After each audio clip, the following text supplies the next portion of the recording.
우리 로이스 선생님이 멋진 강의를 해주기 위해서 오셨습니다. 박수로 환영하시겠습니다.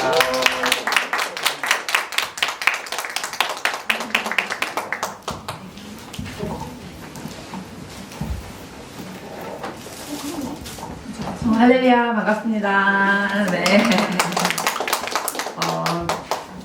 이렇게 여러분하고 이렇게 또 감정에 관련된 강의로 만나뵐 수 있게 돼서 참 반갑게 생각합니다. 저는 IM 선교의 로이스 선교사라고 합니다. 반갑습니다.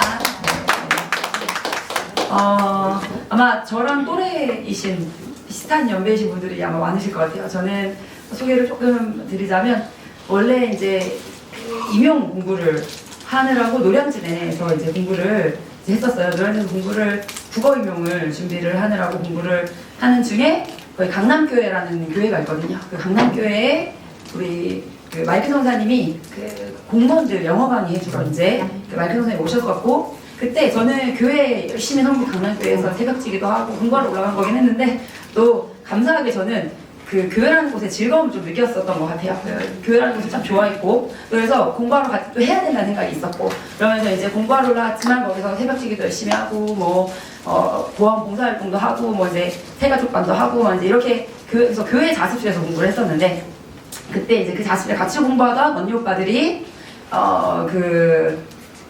저기 마이크 성사님이 강의하러 오신 거기에 이제 참석을 했었고 그래서 이제 강의를 듣고 강의한다고 해서 전 9번이니까 그래서 그렇구나 이렇게 했는데 언니 오빠들이 이제 강의를 듣고 이제 와서 자식들로 돌아왔는데 다들 막 눈이 막 시뻘개져 있는 거예요. 그래서 보면서 그분은 어떤 분이길래 해서 언니들한테 공부하러 갔다 왔다고 했잖아. 그래서 왜 이렇게 다들 막 이래? 내가 지금 영화 보고 온 거 같대? 이렇게 하니까 나 진짜 열심히 할 거고 나 저기서 무료관에 빠지지 않을 거고 날 시간 진짜 하나님 주신 정말 소중한 시간이고 그래서 그냥 막 감정이 달라져 있는 거죠. 그래서 신기하다.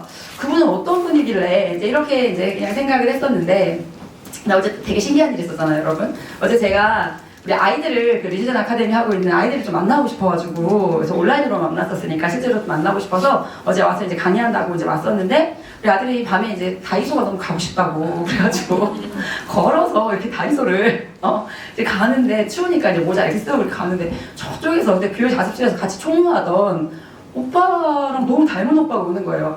한 16, 17년 동안 그때 같이 공부했었고 같이 총무를 했었고 그러고 한 번도 연락을 안 했었는데 진짜 닮았다 이렇게 하면서 제가 자꾸 쳐다보게 된 거죠. 이렇게 그분도 나를 쳐다보시면서 내가 철이요 이렇게 하다 내가 아닌가 이렇게 하니까 어떻게 저를 아시죠? 이렇게 얘기하셔서 제가 모자를 벗고 저 수련이잖아요 라고 얘기하니까 너 이래서 엄청 반갑게 막 인사를 했는데요. 아무튼 그 노량진에서 공부하던 그 시절에 이제 그 마이크 성사님을 보면서 야 그분은 어떤 분이시길래 그렇게 우울감에 진짜 노량진 우울하거든요. 다들 막 열심히 해보자 이렇게 하지만 않는데 그 우울감에 쩔어있던 이 언니 오빠들이 막 새로운 힘을 얻어서 막 열심히 하겠다 대체 어떤 분일까 이렇게 궁금해하던 중에 그 해 시험에 이제 떨어졌어요.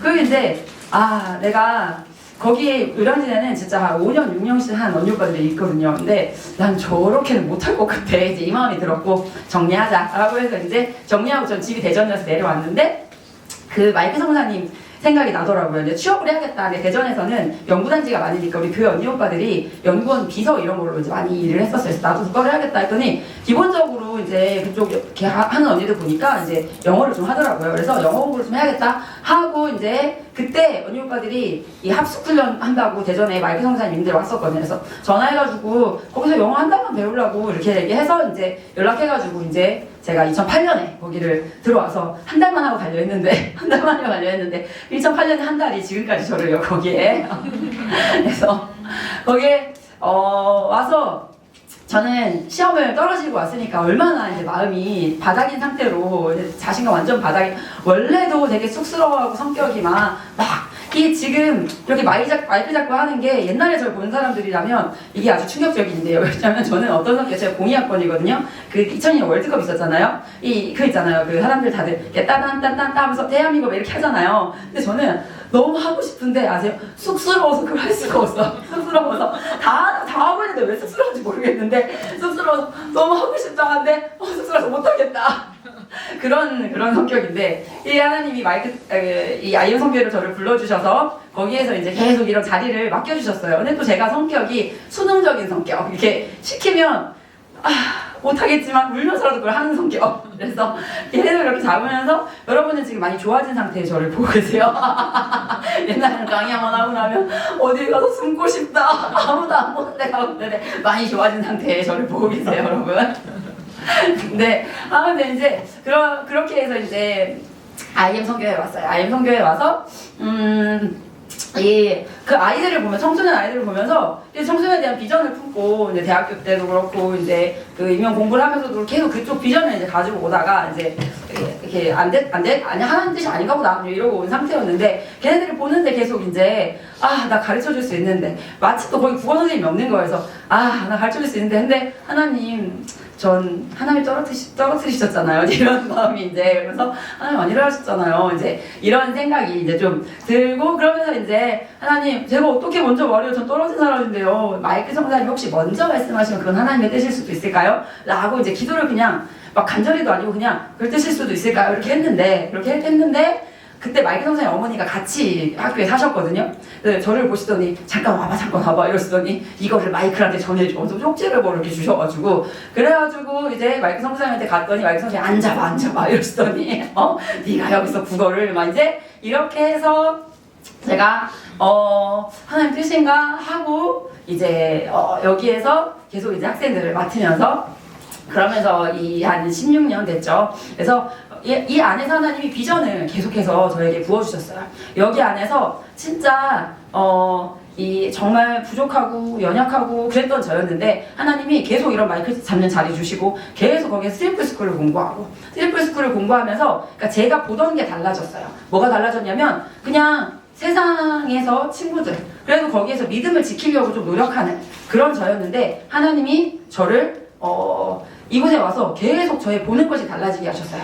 계속 애들한테 가르치기 위해서, 계속 아침 큐티 인도하기 위해서 말씀을 계속, 원래도 말씀을 지속해서 봤었는데, 아세요? 이 아침에 일어나면 말씀 봐야 되니까 봐요. 하지만 빨리 하고 다른 일 하고 싶은 약간 그 정도의 신앙이었는데, 아이들한테 가르쳐야 되니까 더 열심히 이제 말씀을 보게 되는 거죠. 그리고 이제 아이들에게 그 매 시간 어떤 메시지를 던질까를 생각하면서, 정말 그 아이들을 사랑하는 마음, 하나님이 아이들을 정말 사랑하는 마음을 주셔서 그 아이들을 사랑하는 그 마음 가운데 계속 진짜 열심히 공부를 좀 하게 됐었고, 그러면서 그 사랑하는 마음 때문에 사실은 여기까지, 그러면서 하나님 마음을 많이 알게 됐어요. 부모님들이 사실 그렇지 않나요? 내가 이 아이를 진짜 사랑하니까, 제가 여기 와서 처음 왔을 때 검정고시 제가 이제 가르치고, 이제 국어 가르치고 하는 다른 아무도 선생님이 없는 거예요. 그래서 제가 사회도 공부하고요, 과학도 공부하고요, 걔네 알려주기 위해서 점심시간에 걔네 앉혀놓고 계속 문답해줬어요. 문답. 그래서 제가 한 몇 개 외우고, 5개의 지식을 외우고, 항상 나오는 그 검정수 항상 나오는 지식 외우고 와서 점심시간에 내 앞에 앉는 애들마다 계속 질문해주고, 걔네를 사랑하니까 그게 나오더라고요. 그래서 이 사람이라는 게 분명히 머리에 아는 게 있단 말이야, 아는 게. 그런데 감정이 그걸 삼켜버리는 경우가 있어요. 감정 때문에 힘이 써질 수가 있고요, 감정이 그것을 삼켜버리는 경우가 있어요. 예배가 좋다는 걸 알아. 예배는 진짜 인생에서 필요한 시간인 걸 알아. 근데 예배가 계속 나는 지루해, 빨리 끝났으면 좋겠어, 이 감정과 계속 붙어. 그러면은 어떻게 됩니까? 이 지식을요, 감정이 삼켜버려요. 그래서 나한테 예배는 알지만 하고 싶지 않은 것. 소풍 가는 날 아이들 어때요? 감정이 설레는 감정을 느끼니까 아침에 깨우지 않아도 눈이 번쩍 떠진다는 거죠. 그런데 아세요? 내가 감정적으로 안 좋을 때는 아침이 오지 않았으면 좋겠는 그런 마음이 드는 때가 올 수가 있죠. 여러분, 이 감정이라는 건요, 우리를요 힘있게 만들기도 하고요, 아주 힘이 없게 만들어버리기도 해요. 무엇을 보느냐가 근데 감정을 결정한다는 거예요. 제가요 계속 여기 와서 학생들을 계속 만나고, 그러면서 이 아이들에 대한 사랑, 그 감정, 그것이 저를 힘있는 선생님이 될 수 있게 만들었어요. 제가 어릴 때 저희 아빠에 대해서, 아빠는 참 이상해 라는 생각을 했었어요. 왜 아빠가 이상하다고 생각했냐면, 이 딸들은 그 부모의 감정이 조금 예민한 부분들이 있단 말이에요. 제가 어제도 이제 애들 만나가지고 애들한테, 그래서 여자들인데 거기에는 하경이, 여자애는 하경이 한 번밖에 없었어요. 네, 그래서 애들하고 이제 막 얘기하면서 그 딸들은 좀 그런 게 있어. 남자애들한테도 니네가 아들이라서, 내가 4명 아들을 키워보니까 아들들은 별로 그런 게 없는 것 같더라. 근데 나는 딸이어서 이 부모의 감정에 되게 예민하고, 엄마가 아빠가 기분이 좀 안 좋은 것 같으면 괜히 가서 한마디씩 걸고 이제 막 이런 게 있어. 기분을 좋게 만들고 싶고. 그러면서 애들한테 니네 혹시 그거 알아? 아빠가 운전하시는 경우 많잖아요. 그 백밀러로 아빠의 눈을 살피면서 아빠의 기분 상태를 점검하는 거. 아빠가 지금 기분이 어떤지를. 그러니까 남자애들도 그거 이렇게 하면서 해서 남자애들도 하는구나 라는 생각을 좀 했는데요. 아무튼 그랬는데 아빠가 이제 아침에 자꾸 기분이 안 좋아 보이는 거죠. 그러니까 제가 딸이니까 이제 계속 이 아빠를 기분 좋게 만들고 싶어서 계속 가서 아빠한테 계속 얼쩡거리고 한마디씩 걸고, 근데 꼭 욕먹어 한마디씩. 그리고 이제 저한테 행동 준칙이 생겼어요. 어떤 준칙이 생겼냐면 아빠한테는 아침에 말을 걸지 않는다.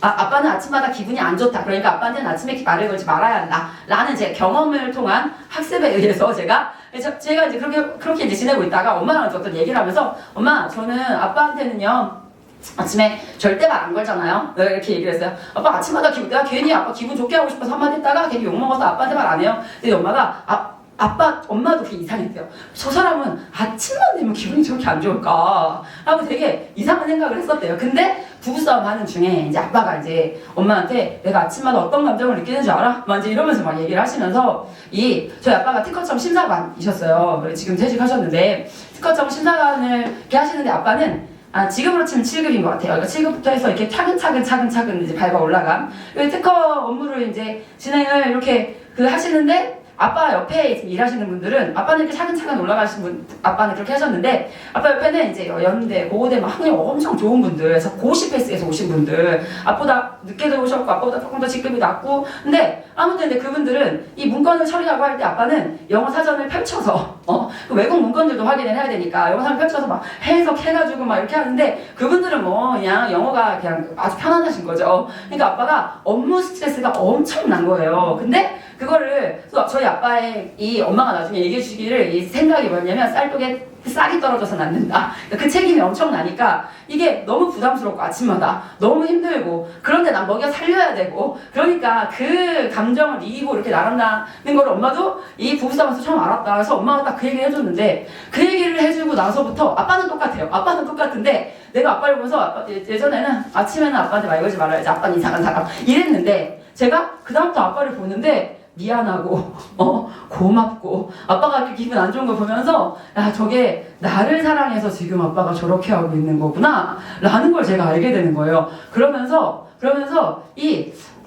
제가 그 경험을 하면서 지금 생각을 해봤을 때, 내가 보는 걸 엄마가 달라지게 해주셨다. 내가 보는 것이 달라지니까 내 감정이 달라졌구나. 그러면서 제가 지금 내가 우리 학생들한테 하고 있는 게 뭐지? 우리 리뉴젠 공동체에서 지금 아이들한테 하고 있는 게 뭐지? 리뉴젠 공동체에서 하고 있는 거 뭐냐면 여러분, 아이들에게요, 보는 것이 달라지게 합니다. 아이들은 매일 학교를 가서 친구들을 만나잖아요. 그쵸? 그러니까 자기들이 사는 세상이 전부인 줄 알아요. 그런데 리뉴젠 공동체를 딱 와보면요, 지금 이 10대 시기에도 그냥 그 공교육에서 쟤보다 내가 낫지, 난 쟤보다 거짓말도 안 하고 쟤보다 욕도 안 쓰고 쟤보다 낫지 이랬는데, 그게 아니라 정말 하나님의 나라를 꿈꾸면서 달려가는 아이들이 여기 있다는 거를 와서 보게 하는 거죠. 전국대회에 오면요, 전국대회에 와서 아이들이 우리 학교만 있는 줄 알았는데 아니야, 몇백 명이 더 있네. 그리고 멋있는 애들 많네. 앞에 마이크 잡고 하는데 대박 멋있네 라고 하면서 보는 것이 달라지면 아이들이 기준이 달라질 수 있어요. 보는 것이 무엇이냐에 따라서 감정은 달라질 수 있어요. 저희 엄마가, 제가 임용 공부할 때였던 것 같은데, 토요일날 TV를 제가 안 봐야지 하지만 이제 공부가 하기 싫었던 거죠, 그날. 그래서 엄마도 안 계시고, 그래서 거실에 나와서 이제 TV를 이렇게 보고 있는데, 엄마가 이제 들어오는 소리가 들린 거죠. 얼른 끝나고 껐는데 엄마한테 들켰어요, TV 보는 걸. 그러니까 엄마가 전에 같았으면, 너 또 TV 보고 있냐? 정신이 있냐 없냐? 근데 이렇게 말씀하신 적도 많았는데, 그날은 그렇게 말씀하시지 않으시고 엄마가, 수련아, 나는 있잖아, 네가 진짜 진짜 원하는 일을 좀 하고 살았으면 좋겠는 거야. 내가 알기로는 네가 진짜 원하는 건 잠깐 TV 보면서 즐거운 거 그거 아닌데, 내가 알기로는 네가 진짜 원하는 건 시험에 합격해서 많은 아이들에게 이렇게 좋은 영향을 끼치고 네가 진짜 좋은 사실, 내가 알기로 네가 원하는 건 그건데. 근데 네가 하는 행동은 그게 아니라서 난 그래서 너한테 얘기를 하는 거야. 나는 네가 조금 원하는 거 말고 네가 진짜 원하는 거 하고 살았으면 좋겠어 라고 엄마가 다른 때하고 다르게 공개를 하셨어요. 근데 제가 그날 엄마는 그러고 그냥 들어가셨는데 제 마음에 여운이 막 난 대체 왜 이럴까? 그래, 난 진짜 원하는 거 이거 아니야. 난 왜 이럴까? 막 이제 이런 이제 생각들이 이제 들면서 저희 인생에 대해서 깊이 생각하게 됐던 계기가 됐던 것 같아요. 저 엄마가 해주신 게 뭐냐면요, 이 보는 거를 다르게. 지금 나한테 진짜 중요한 게 뭐지? 지금 내가 잠깐 내 눈앞에만 봤는데 그게 아니라 내가 진짜 원하는 인생 전체를 볼 수 있게. 우리 하나님이 우리에게 하시는 게 그거잖아요. 우리 하나님이 지금 우리를 들어가지고 구속사적 관점, 하나님 나라 관점, 언약 관점, 이게 지금 우리의 모든 활동은요 트리플 스쿨에 기반해서 모든 것이 이루어지고 있잖아요. 근데 이게 바로 뭐냐면 우리를 하나님이 들어 올려가지고 눈앞에밖에 못 보는 게 인간이에요. 그쵸? 근데 하나님 우리를 들어 올려서 이 인생 전체가 뭐냐면 구속사야. 그래서 너를 어디로 이끌고 싶은 거냐면 그 목표 지점은 하나님 나라야. 그 방법이 바로 언약이야 라고 지금 우리 하나님이 우리에게 이 성경을 통해 말씀하고 계신 거잖아요. 여러분, 이 인생이 한 치 앞도 모르는 게 인생이다 라는 거, 그쵸? 우리 이런 얘기 많이 하잖아요. 그래서 모르면 두려워요. 한 발자국 걷는데 내가 모르면 두려워요. 만약에 우리 예를 들어서요, 여기 누구 어머니세요? 네, 박성현. 성현이 어머니세요. 저 성현이 공부했을 때 친했는데. 우리 성현이 어머니를 만약에 여기 앞에 이렇게 딱 모셔놓고 눈을 딱 가린 상태에서 자, 여기서 출입문을 찾아가세요 라고 하면 별로 두려우실까요? 아니요. 별로 안 두려워요. 왜냐면 전체 지도를 알고 있잖아요, 지금. 별로 안 두려워요. 그냥 그래, 뭐 이렇게 하다가 부딪혀. 의자 부딪혔네, 의자. 하다가 또 이렇게 뭐가 이렇게 있어. 그러면은 이거는 지금 손잡이네. 뭔지 이렇게 다 알 수 있잖아요. 그쵸? 별로 두렵지 않아요. 왜요? 전체 지도를 알고 있으니까. 전체 구조를 알고 있으니까 별로 두렵지 않아요. 그런데 만약에 우리 성현이 어머니를 이렇게 눈을 가린 채로 여기서 차를 1시간을 태우고 가. 제가 어제 우리 아이들한테 이 질문을 똑같이 했더니 눈을 가려서 여기서 20분을 차를 태워 가. 그래서 내려줘. 자, 그 다음에 여기서 자, 햄드 스모키에 찾아가 라고 했더니 우리 준서가 자기 두렵지 않대요. 자기 부산지진 다 안 돼요. 그래서 그러면 우리 준서는 비행기 태워야겠다. 비행기 태워야겠다. 막 이런 얘기를 했는데요. 그래서 눈을 가리고 만약에 여기서 20분이면 여기 다 안 두렵다 하실 수 있으니까 자, 1시간에 가서 딱 내려주고 자, 여기서 햄드 스모키에 찾아가세요. 뭐 어디 찾아가세요 라고 하면 한 발 한 발 걷는 게 어때요? 두려울 수밖에. 왜요? 거길 모르니까. 여기가 어딘지 모르니까 내가 한 발 한 발 걷는 게 두려울 수밖에 없는 게 당연한 감정 아니겠습니까? 하나님은 우리가요 그렇게 두려움 속에서 살아가는 걸 원치 않으셨어요. 그래서 하나님이 우리에게 허락하신 게 뭐냐면 성경이에요. 우리가 어떤 책 한 권을 읽어요. 책 한 권. 그 책 한 권은 만약에 의학서적에 관한 거야. 암에 관한 거야. 그러면 우리가 그 책을 한 권을 읽잖아요. 그러면 나는 원래 알지 못하고 있었는데 그걸 연구한 그 의사의 지식이 나의 지식이 되는 거예요. 그렇죠? 그래서 이거는 이렇게 설명해서 이렇게 이해될 수 있구나 라는 거를 써놓은 그 책의 지식이 나의 지식이 되는 거라고 할 수가 있겠죠. 그렇죠? 그것처럼 하나님만 아시는 것, 우리 사람으로서는 알 수 없는 것, 하나님이 그거를 우리의 시야 되게 해주고 싶으셔서 우리의 지식이 되게 해주고 싶으셔서 주신 게 성경이라는 거죠. 성경을 통해서 하나님은요 전체 지도, 네 인생은 봐봐, 성경에 있는 많은 인물들의 인생과 그들과 하나님과의 모든 관계들을 하나님이 보여주시는 것을 통해서 네 인생은 구속사야 라는 걸 하나님 말씀해 주세요. 그래서 하나님이 어떻게 해요? 이 전체 지도를 가지고 인생을 살아가서 두려움 없이 한 걸음 한 걸음을 걸을 수 있는 자들로 하나님이 우리를 그렇게 세워주기 위해서 주신 게 성경이라고 할 수가 있어요. 그리고 하나님은 또 우리 곁에 누구를 두십니까? 이 성령님을 두시죠. 성령님. 그러니까 여기서 눈 가리고 그냥 찾아가 하는데 전체 지도만 주시는 게 아니라 옆에 성령님을 주셨어요. 성령님. 그래서 어떻게 해요? 한 발짝 한 발짝 걸을 때마다 성령님이 나에게 말씀하세요. 성령님이 나에게 말씀하세요. 내가 어떤 때는 내가 하고 싶은 것과 성령님이 말씀하시는 게 동일해. 성령님 좋아요. 맞아요. 그런데 안동이래. 그러면 몰라요. 난 못 들었다. 이러고 하는 거잖아요. 여기 아내분들이 많은데요. 아내들이 하는 게 성령님이 하시는 일과 비슷하다는 거 아세요, 여러분? 남편에게 하나님이 아내를 돕는 배필을 하셨잖아요. 그쵸? 아내를 통해서 하나님은요, 이 남편들에게 말하고자 하는 것이 있으세요. 그런데 이 남편에게 하나님이 이런 마음을 주시는 것 같아. 막 이렇게 얘기하는 남편이 듣기 싫어하는 순간들이 있잖아요. 제가 이거를 언제 깨달았냐면, 저희 남편 혹시 아세요? 폴성사님이라고 계시거든요. 여기 몇 번 오셨다고 들었는데, 우리 폴성사님이 이제 뭐 때문에 감정이 엄청 안 좋은 상태였어요. 그래서, 근데 내가 감정 안 좋은 건 아는데, 근데 사람이 이제 저는 같이 사역을 하니까 지금 빨리 여기에 어디에 전화는 지금 이거는 해놓지 않으면 나중에 폴성사에 어려움을 겪을 것 같아. 그래서 기분 안 좋은 건 알겠는데 지금 거기 전화는 한 통 해놓고 힘들어해라. 그래서 이렇게 막 얘기를 했는데 듣기 싫은 거죠. 그래서 아무 말 하지 말래? 막 조용히 할래? 막 이런 식으로 엄청 신경질과 막 무시와 막 이런 걸 하는 거예요. 그러니까 제가 이게 기분이 너무 안 좋은 거죠. 그래서 내가 처음에는 너무 속상해서 내가 진짜 나를 위함이 아니고 당신들 위함인데 왜 내 마음을 몰라줄까 해서 막 눈물이 나는 거예요. 처음에 서러워서 눈물을 막 하다가 그러다가 이게 회개 눈물로 뒤바뀌었어요. 왜 뒤바뀌었냐면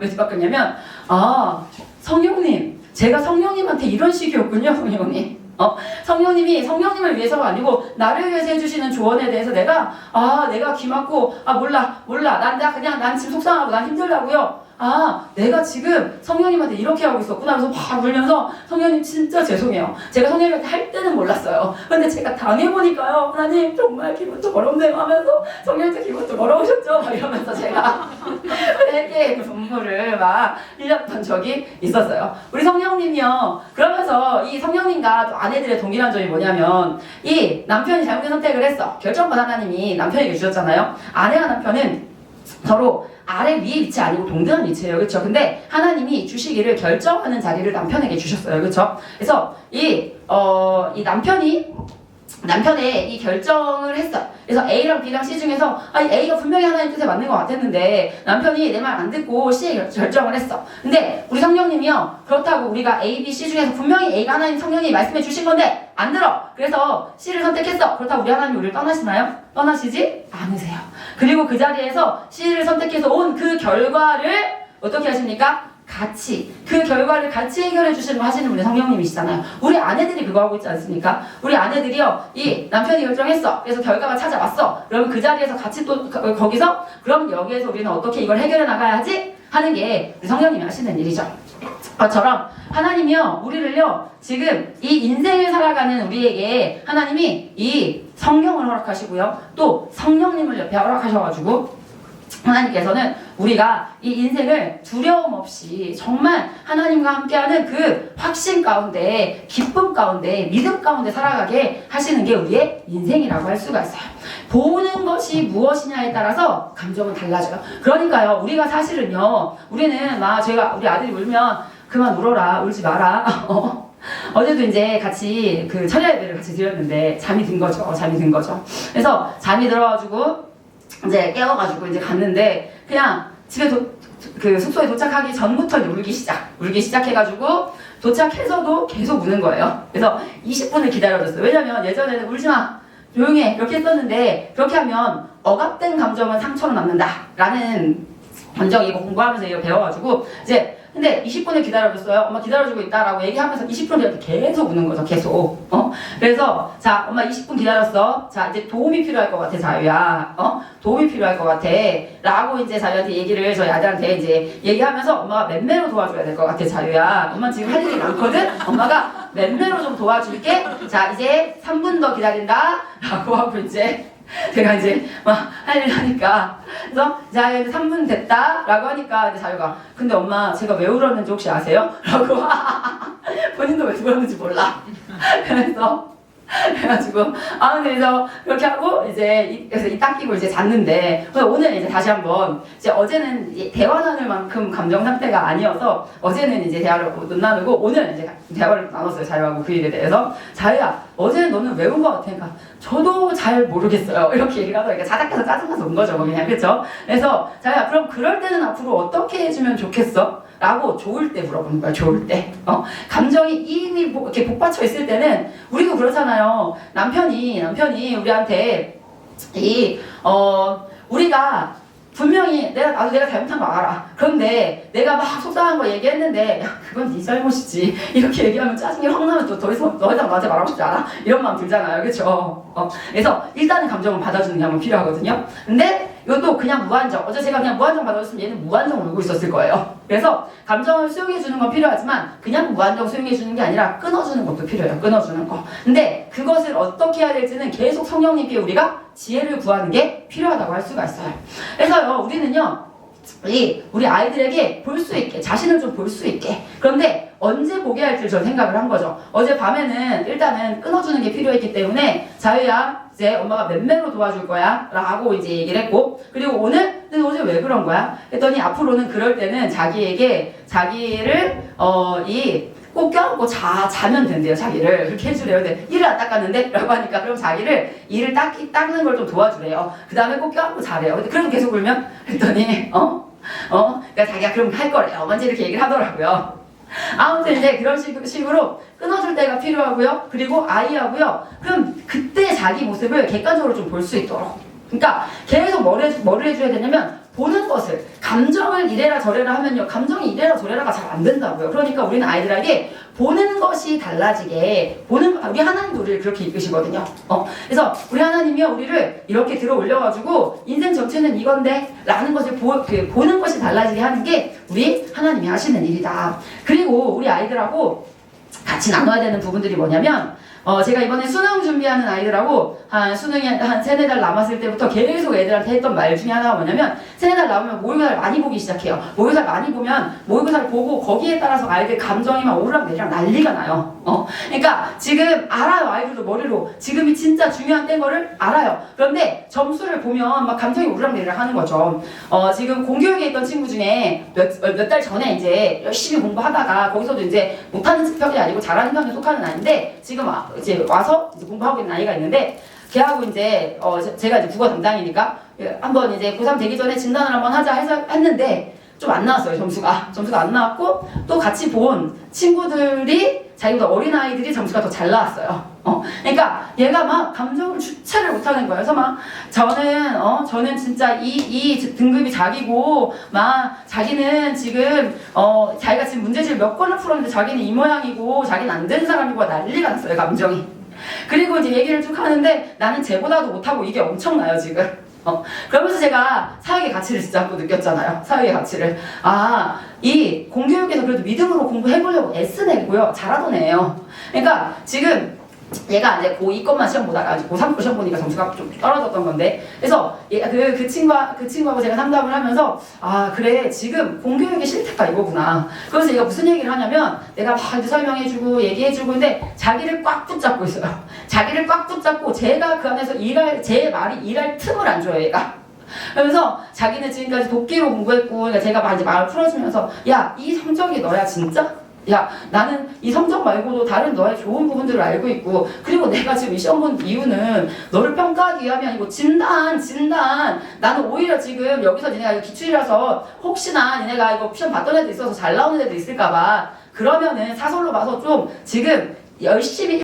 그래서 자기가 오히려 마음이 풀어지면 자기가 공부를 열심히 안 할 수 있대요. 그래서 내가 이제 그 애한테 그 얘기를 했어요. 근데 그러면 있잖아, 공부를 계속해. 야, 네 마음 상태는 어떻게 되는 거야? 그 마음으로 계속 공부를 해. 그럼 네 마음 상태는 어떻게 되는 거야? 야, 네 마음은 완전 너덜너덜해질 것 같은데? 나는 그리고 네가 이렇게 공부를 해서 성적이 잘 나왔어. 그러면 나는 네가 네 딸한테도 이렇게 할 것 같은데? 그래서 막 이렇게 얘기하고 막 그러다가 결론적으로 걔한테 이제 이제 걔하고 저하고 이제 그 공부를 시작한 타이밍인데, 그래서 걔한테 야 근데 지금 막 계속 울어요. 그래서 걔한테 야 근데 지금 네가 이럴 타이밍이 아니야. 지금 내가 1년을 같이 해줄 거 너 나랑 같이 공부하고 싶다며. 야 성사님 제가 한다고 해봤는데요 지금 이런 성적이 나왔어요. 성사님 이런 성적에서 저랑 같이 해주실 거 지금 네가 이렇게 말하는 상황이야 라고 얘기해주니까 막 울면서 이런 데서 같이 해주실 거예요. 당연하지 이제 얘기하면서 야 우리 진짜 이번 1년 동안 이 하나님과 함께 공부한다는 것, 내가 죽어가는 공부가 아니고 내가 살아가는 공부가 뭔지 이번에 진짜 우리 한번 경험해보자. 정말 내가 안 되는 그 부분을 하나님 도와주세요 해서 하나님과 함께 뚫는다는 게 뭔지. 나는 진짜 니네가 이걸 배웠으면 좋겠어. 내가 지금 너네한테 국어를 가르치지만, 내가 너네한테 사회를 가르치지만, 내가 있잖아, 니네가 이걸 통해서 알았으면 좋겠는 건 뭐냐면, 진짜 인생에서 어려움 만났을 때 내가 이 지문이 진짜 안 뚫려. 그때 정말 그 자리에서 하나님께 도움을 청하고 하나님이 보내주신, 함께하라고 보내주신 사람이 나잖아. 그래서 나하고 같이 정말 이거를 같이 해가면서 진짜 이 인생에서도 문제가 드러나는 순간, 그 순간은 좌절해야 될 순간이 아니야. 그 순간에 하나님 정말 도와주세요 해서 뚫어가는 게 뭔지. 근데 나는 시험 볼 때마다 니네가 이 시험을 통해서 내 약점이 드러나는 순간, 내가 틀린 게 드러나는 순간, 그 약점을 통해서 사람은 항상 약점이 드러나는 순간이 있어. 그리고 사람은 그거 숨기고 싶고 없는 척하고 싶고, 난 니네가 그런 인생 살지 않았으면 좋겠어. 나는 이 시험을 통해서 네가 연습했으면 좋겠어. 이 약점이 드러나는 순간은 드러남이 새롭게 됨의 시작이야. 우리 스레시에서 항상 얘기하는 게, 공동체에서 항상 얘기하는 게 첫 단계는 드러남이에요. 드러나야 그 부분이 새롭게 될 수가 있어요. 그래서 드러난 거야. 지금 드러난 거. 그러면은 내가 지문하고 이 선택지하고 지금 연결시키는 부분에서 내가 어떤 부분에 실수가 있었지? 내가 지금 어떤 개념이 부족하지?를 다시 봐야지. 그리고 그걸 수정해가지고 어떻게? 다음번에 다시 한번 해보는 거지. 자, 기억해. 네 점수는 지금 이 점수가 네 점수 아니야. 지금 네 점수는 오늘 만들어지고 있어. 수능 날 만들어지는 게 아니고 지금 만들어지는 중이야 라는 걸 반드시 기억해. 그러면서 아이들은 이 이성에 관심이 많은 시기잖아요. 진짜 멋있는 남자 되고 싶지 않아? 진짜 아름다운 여자 되고 싶지 않아? 그 아름다운 여자가 되는 거는 그게 결혼식 날 결정되는 걸까? 그렇지 않잖아요. 그렇죠? 지금 결정되고 있는 거야. 지금 네가 어떤 인생을 사는지. 분명히 그날이 있어. 그날 네가 정말 그 멋있는 배우자를 만날 그날이 있을 거야. 그날이 반드시 올 거야. 그런데 네가 그때 어떤 모습이냐는 지금 결정되고 있는 거야. 지금. 그런데 봐봐. 이 사랑하는 이 사람 앞에 내가 정말 멋있는 모습으로 준비돼서 멋있는 모습으로 만나고 싶은데 그걸 준비하는 그 시간이 나에게 괴로움의 시간일까? 생각해봐. 지금 여자친구 만나러 가려고 해. 그래서 내가 멋있게 막 옷 입고 막 이렇게 해. 근데 가만히 누워있는 게 편하지. 내가 나 단장하는 거 그게 귀찮을 수 있잖아. 근데 그게 귀찮지 않고 오히려 나를 막 이렇게 정결하게 하고 멋있게 하고 막 이렇게 하는 시간이 되게 즐거운 시간 아니야. 왜? 이 사람 내 사랑하는 여자친구 만나러 가는 길이니까. 그래서 그것처럼 지금 이 오늘 하루하루에 너네가 이것을 해나가는 이 시간, 정말 수능 날이 오기까지 니네가 이 공부하는 이 시간, 지금 얼마나 감사해. 이 점수가 네 수능 점수가 아니잖아. 이 점수를 통해서 뭐야? 지금 드러나는 거야. 약점이 드러나는 거야. 그러면서 약점이 드러나면서 우리는 뭐 해보는 거야? 그럼 수능날 나의 뇌는 어떤 상태여야 하지? 를 생각하면서 지금 내가 내 뇌를 새롭게 해가는 시간, 그 기간이 지금 이만큼 남은 거잖아. 지금 발견해서 얼마나 다행이야. 이 마음 아니야? 그래서 우리가 진짜 사랑하는 공부 해보자. 이런 얘기를 이제 애들하고 많이 하는데요. 그날이 아니라 사실은 지금 아이들이 꿈꾸고 아이들이 아름답다고 생각하는 거 있어요. 그래서 아이들이 되고 싶은 모습이 있다고요. 근데 그거는 그날 되는 게 아니라 이런 과정이 분명히 있다라는 것을 우리 아이들이 생각하는 것이 필요해요. 근데요, 그러면 자, 아이들이 꿈이 있어야 돼요. 그 꿈을 향해서 아이들은 달려가야 돼요. 근데 아이들이 잘못된 것에 아름다움을 느끼고 있다면 그건 진짜 큰 문제잖아요. 아이들이 이 세상은 지금 제가 성교육할 때 한 번씩 드는 예화인데, G드래곤이라는 가수가 있다는 거 아세요? 그 가수가 이 퍼포먼스, 콘서트 할 때는 퍼포먼스를 한대요. 콘서트 때 퍼포먼스를 하는데 그 퍼포먼스 중에 어떤 게 있냐면 이 침대 퍼포먼스라는 게 있대요. 그 침대 퍼포먼스라는 게 뭐냐면 그 침대에 여자가 이렇게 있고 침대가 이렇게 세워지는데 거기에 이제 G드래곤이 가서 성적인 행위를 하는 것 같은 막 이런 퍼포먼스를 하는데, 그러면은 거기에 온 콘서트에 온 애들은 청소년, 초등학생, 중학생, 고등학생 여자애들이란 말이에요. 근데 그걸 보면서 애들이 막 소리를 지른다는 거죠.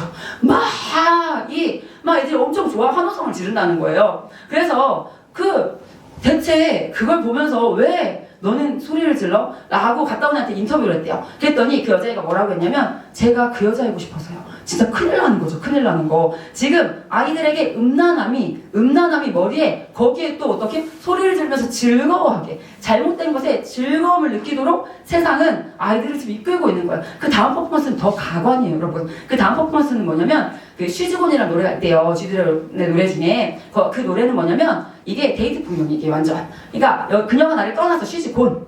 그녀가 나를 떠났어. 그래서 그 여자를 찾아가. 그 여자를 찾아가서 죽여버려. 그러니까요. 근데 그런 노래 가사가 그래요. 근데 애들이 그걸 부른다고요. 근데 또 퍼포먼스에서 뭘 하냐면 아까 그 여자 있잖아요. 근데 그 여자를 이 G드래곤이 죽여버리는 퍼포먼스를 한대요. 가짜로 죽이는 연기를 하는 거죠. 근데 대박 사건. 애들이요. 그 죽여버리는 거 보고서 이건 아니에요. 내가 같은 여잔데 이건 아니죠. 라고 지금 이런 마음을 품어야 되는 거 아니에요. 근데 그걸 보고도 애들이 막 환호성을 지른다는 거예요.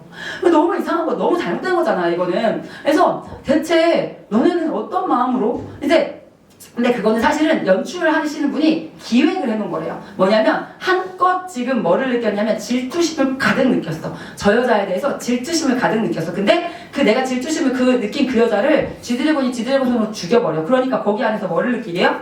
기쁨을 느끼게. 그래서 여러분 우리 아이들이 뭐에 즐거움을 느껴야 되는지 우리는요 가르쳐줄 필요가 있어요. 근데 그 G드래곤 콘서트를 갔다 온 애한테 걔한테 이제 물었대요. 야, 너도 그럼 그걸 봤어? 너도 같이 소리 질렀어? 그러니까 걔가 하는 말이 뭐냐면 사실은요 저는요 너무 이상했어요. 그 여자를 죽여버리는 퍼포먼스라고 이렇게 하는데 너무 이상했는데요. 근데 주변을 보니까 애들이 다 좋아하면서 웃으면서 소리를 지르더라고요. 그래서 그냥 괜찮은 건가 보다. 그냥 나도 같이 이렇게 똑같이 해야 되는 거겠지? 라고 하면서 그냥 똑같이 그렇게 했대요. 그러니까 지금 아이들 안에는요 계속 싸움이 일어납니다. 아이들 안에는 계속 싸움이 일어나요. 어떤 싸움이 일어나냐면 분명히 엄마가 나에게 이건 이런 거야 라고 가르쳐 주셨어. 교회에서 가르쳐 주셨어. 그런데 내 친구들 아무도 그렇게 안 사는데, 내 친구들 다 이렇게 사는데 이게 보통인데 그냥 나도 이렇게 살고 싶은데. 제가 대학생 때, 대학교 때 3학년 때 교양 강의를 듣는데요. 넓은 강당에서 하는 그런 강의였어요. 근데 그 시험 때 관리가 제대로 안 된 거죠. 그래서 교수님 되게 젊으셨는데, 그러니까 제 친구들 다 사범대생들, 학교 선생님 되겠다는 애들. 근데 컨닝은 거짓말이잖아요. 하면 안 되는 거잖아요. 저는 교회에서 그렇게 배워왔고, 그렇게 안 살려고 노력을 해왔고, 근데 관리가 안 되니까 막 애들이 다 막 밑에 펴놓고 옆에 펴놓고 난리가 난 거예요. 근데 내 머리에서는 하면 안 돼. 근데 애들 다 하는데 왜 나만 안 돼? 결국은 하진 않았어요. 결국 하진 않았는데 막 그 마음의 갈등, 확 기숙사로 돌아오는 길에 막 엉엉 울면서 제가 하나님 왜 저만 못하게 하는데요? 왜 나한테만 이러시는 건데요? 근데 제가 이거 얘기하면 많은 분들이 공감하시더라고요. 자기들도 그래보신 적 있다고 다들 얘기하시더라고요. 아무튼 그래서 제가 지금 생각해보면 사실은 그 일은 어떻게 해석이 돼야 되는 거냐면, 그 일은요 다들 이 컨닝이라는 거 그거는 깨끗한 길이라고 할 수는 없잖아요. 다들 더러운 길 가는데요 하나님이 감사하게도 은혜롭게도 저만 깨끗한 길 가게 해주신 거예요. 근데 나는 왜 나만 깨끗한 길 가게 하냐고요? 라고 생각을 하면서 막 운 거예요. 억울함을 느끼고 이건 아니라고 봐. 왜 나만 힘들게 한다고 하나님은. 근데 제가 뭐예요? 잘못 본 거죠. 내가 이것만, 사단이 우리 아이들을 그렇게 속입니다. 사단이 어떻게 우리 아이들을 속이냐면요. 에덴 동산에서 하나님이요 다 허락하셨어요. 그쵸? 다 허락하시고 하나님이 하나만 안 된다 하셨어요. 그쵸? 그런데요, 하나만 안 된다고 한 거에도 우리를 향한 사랑이 담겨 있었어요. 우리 부모님들이 아이들에게 하는 거 마찬가지 아닙니까? 우리가 왜 아이들한테 뭐를 하라고 합니까? 우리가 뭘 하라고 하는 이유는 이거죠. 우리가 인생을 더 살아왔더니 이걸 잘하면 좀 더 자유롭더라. 우리 아빠가 저에게 영어를 강조하셨어요. 왜요? 아빠가 영어에서 부자감을 느끼니까 너는 영어를 좀 잘해서 내가 겪는 이 어려움을 안 겪었으면 좋겠어. 저를 자유하게 해주고 싶어서. 저는 이렇게 생각해요. 부모님이요 자녀에게 진짜 주고 싶은 것, 저희 아이들 이름이 자유인데요, 제 생각에는 우리 부모님들이 우리 아이들에게 진짜 주고 싶은 것. 공부를 왜 하라고 합니까? 제 애들한테 객관식 문제 내잖아요. 공부를 하라고 한다. 어떤 엄마가 아이에게 공부를 하라고 한다. 그렇게 하라고 하는 이유는 뭘까? 1번 공부를 잘하게 해가지고 걔를 좋은 직업을 얻게 해가지고 그 월급을 많이 받기 위해서 엄마가 다 가지려고. 말도 안 된다고 해서 웃어요. 2번, 엄마가 얘를 공부 잘하게 해가지고 옆집 아줌마한테 자랑을 해가지고 잘난 척을 하고 싶어서. 애들 막 웃어요. 3번, 공부를 열심히 해가지고 나중에 정말 하고 싶은 일이 생겼을 때 공부 때문에 못하는 일 없게 그 직업 선택이나 여러 가지 인생에서 좀 자유를 누리게 해주고 싶어서 애들 다 3번이라고 한다고요. 얘들아, 엄마가 니네한테 얘기하는 하라고 하는 거는 뭐 때문이야? 자유를 주고 싶어서. 자유를 주고 싶어서.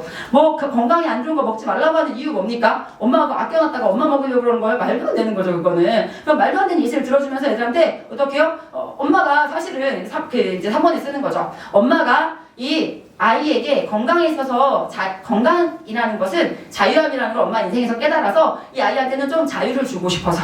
애들 다 3번이라고 해요. 근데 문제는 뭐냐면 추상적으로 알아요. 추상적으로. 근데 계속 감정이랑 맞물려요.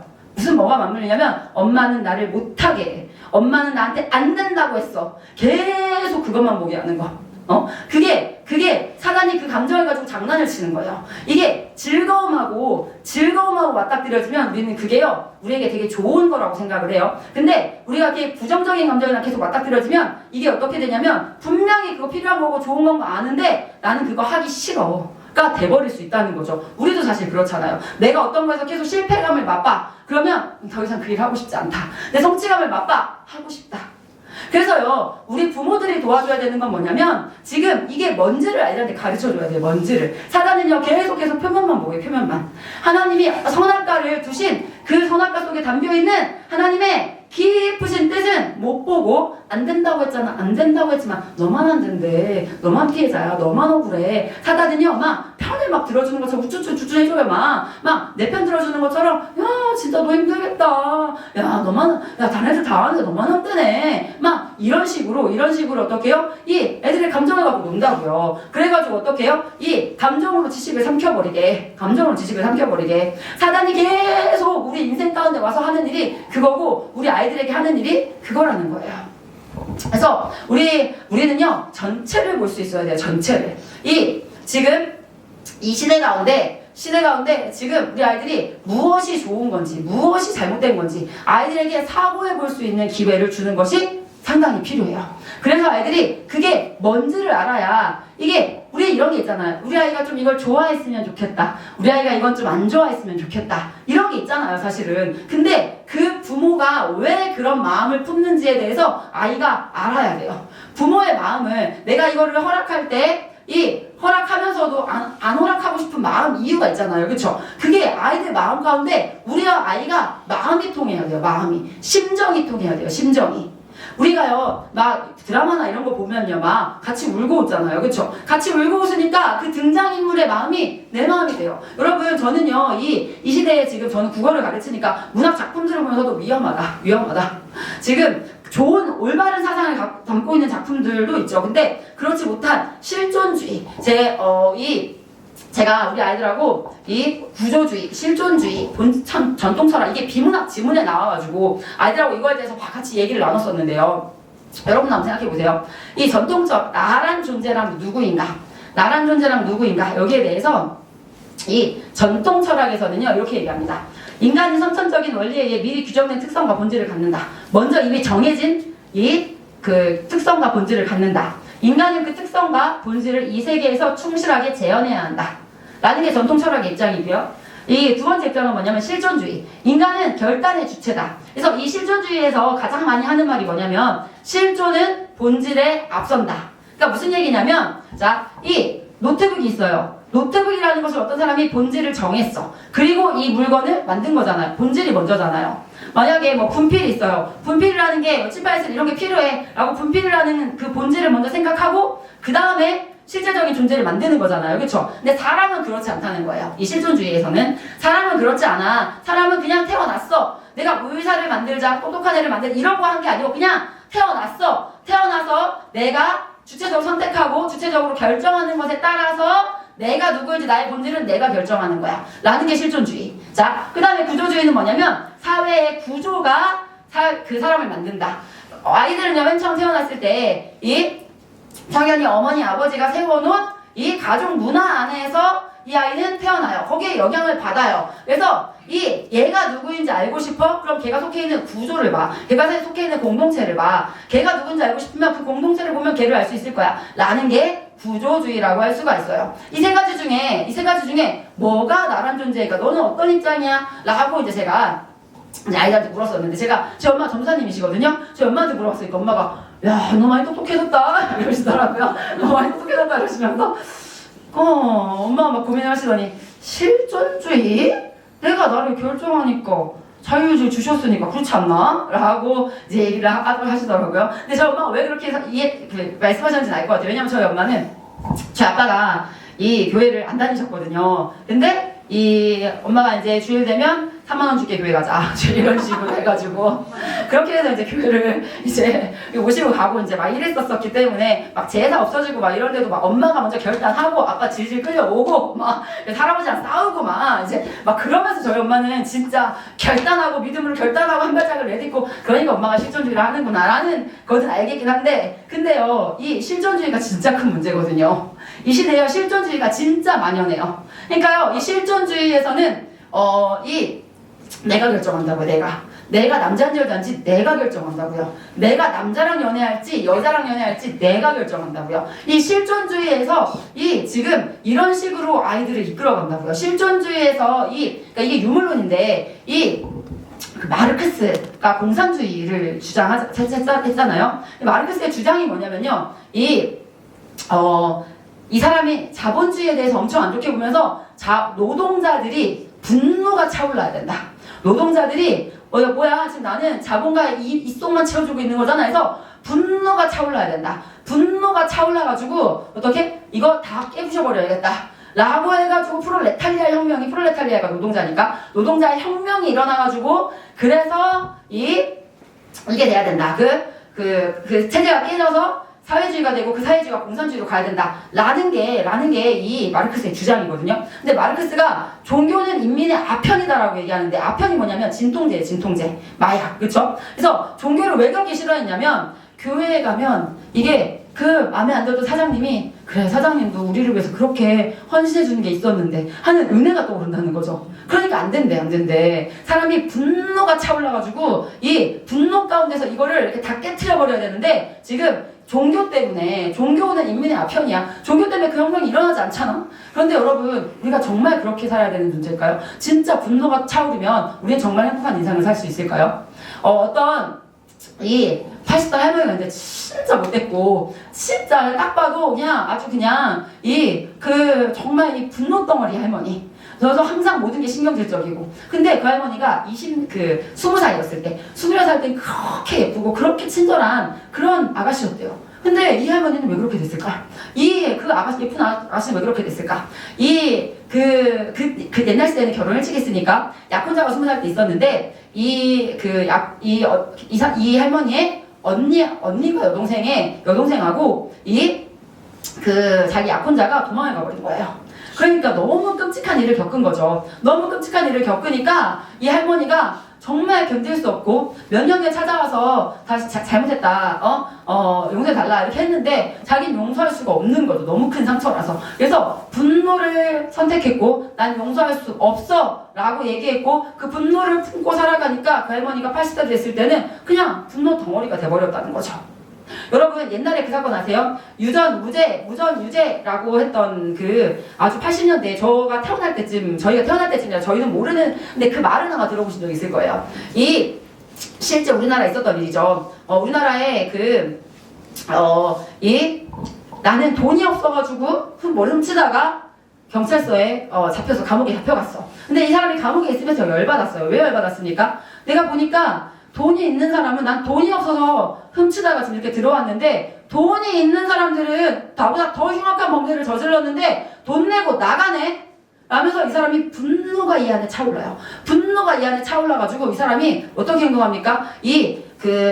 감옥에서 감옥으로 호송을 하는 그 중간에 이 차를 탈취를 해가지고, 그래서 막 인질극을 벌이고, 근데 그 인질극을, 그러니까 그 사람이 진짜 마음이 약한 사람이에요. 그래서 인질극 벌였던 인질을 당했던 사람들이 이제 인터뷰를 하는데, 사실은 되게, 내가 미안하다, 이렇게 해서, 이러면서 이제 이렇게 했다, 뭐 이렇게 나오더라고요. 아무튼, 근데 그 사람이 마음에 이 시대에 있어요, 여러분. 하나님 창조하셨는데 지금 우리가 살아가는 땅은 타락한 땅이에요. 그렇죠? 타락 가운데요. 억울한 상황 있어요. 그래서 그것에 대해서 이 사람이 분노했어요. 그래서 이 사람이 어떻게 해요? 이 약한 것을 묵상하다가 내가 그것을 닮아버려. 내가 내 안에 무엇을 담느냐가 나를 결정한다고요, 여러분. 우리 아이들이 우리를 짜증나게 하고 열받게 하는 순간들이 있죠, 여러분. 그런데 여러분, 근데 우리가 생각해야 될 건 이거예요. 제가 만약에 여기 물이 있어요, 그쵸? 이거를 막 제가 이걸 뚜껑을 이렇게 살짝 닫은 상태에 막 흔들어. 그럼 넘쳐요, 흘러 넘쳐요. 뭐가 흘러 넘쳐요? 물이 흘러 넘칠 거예요.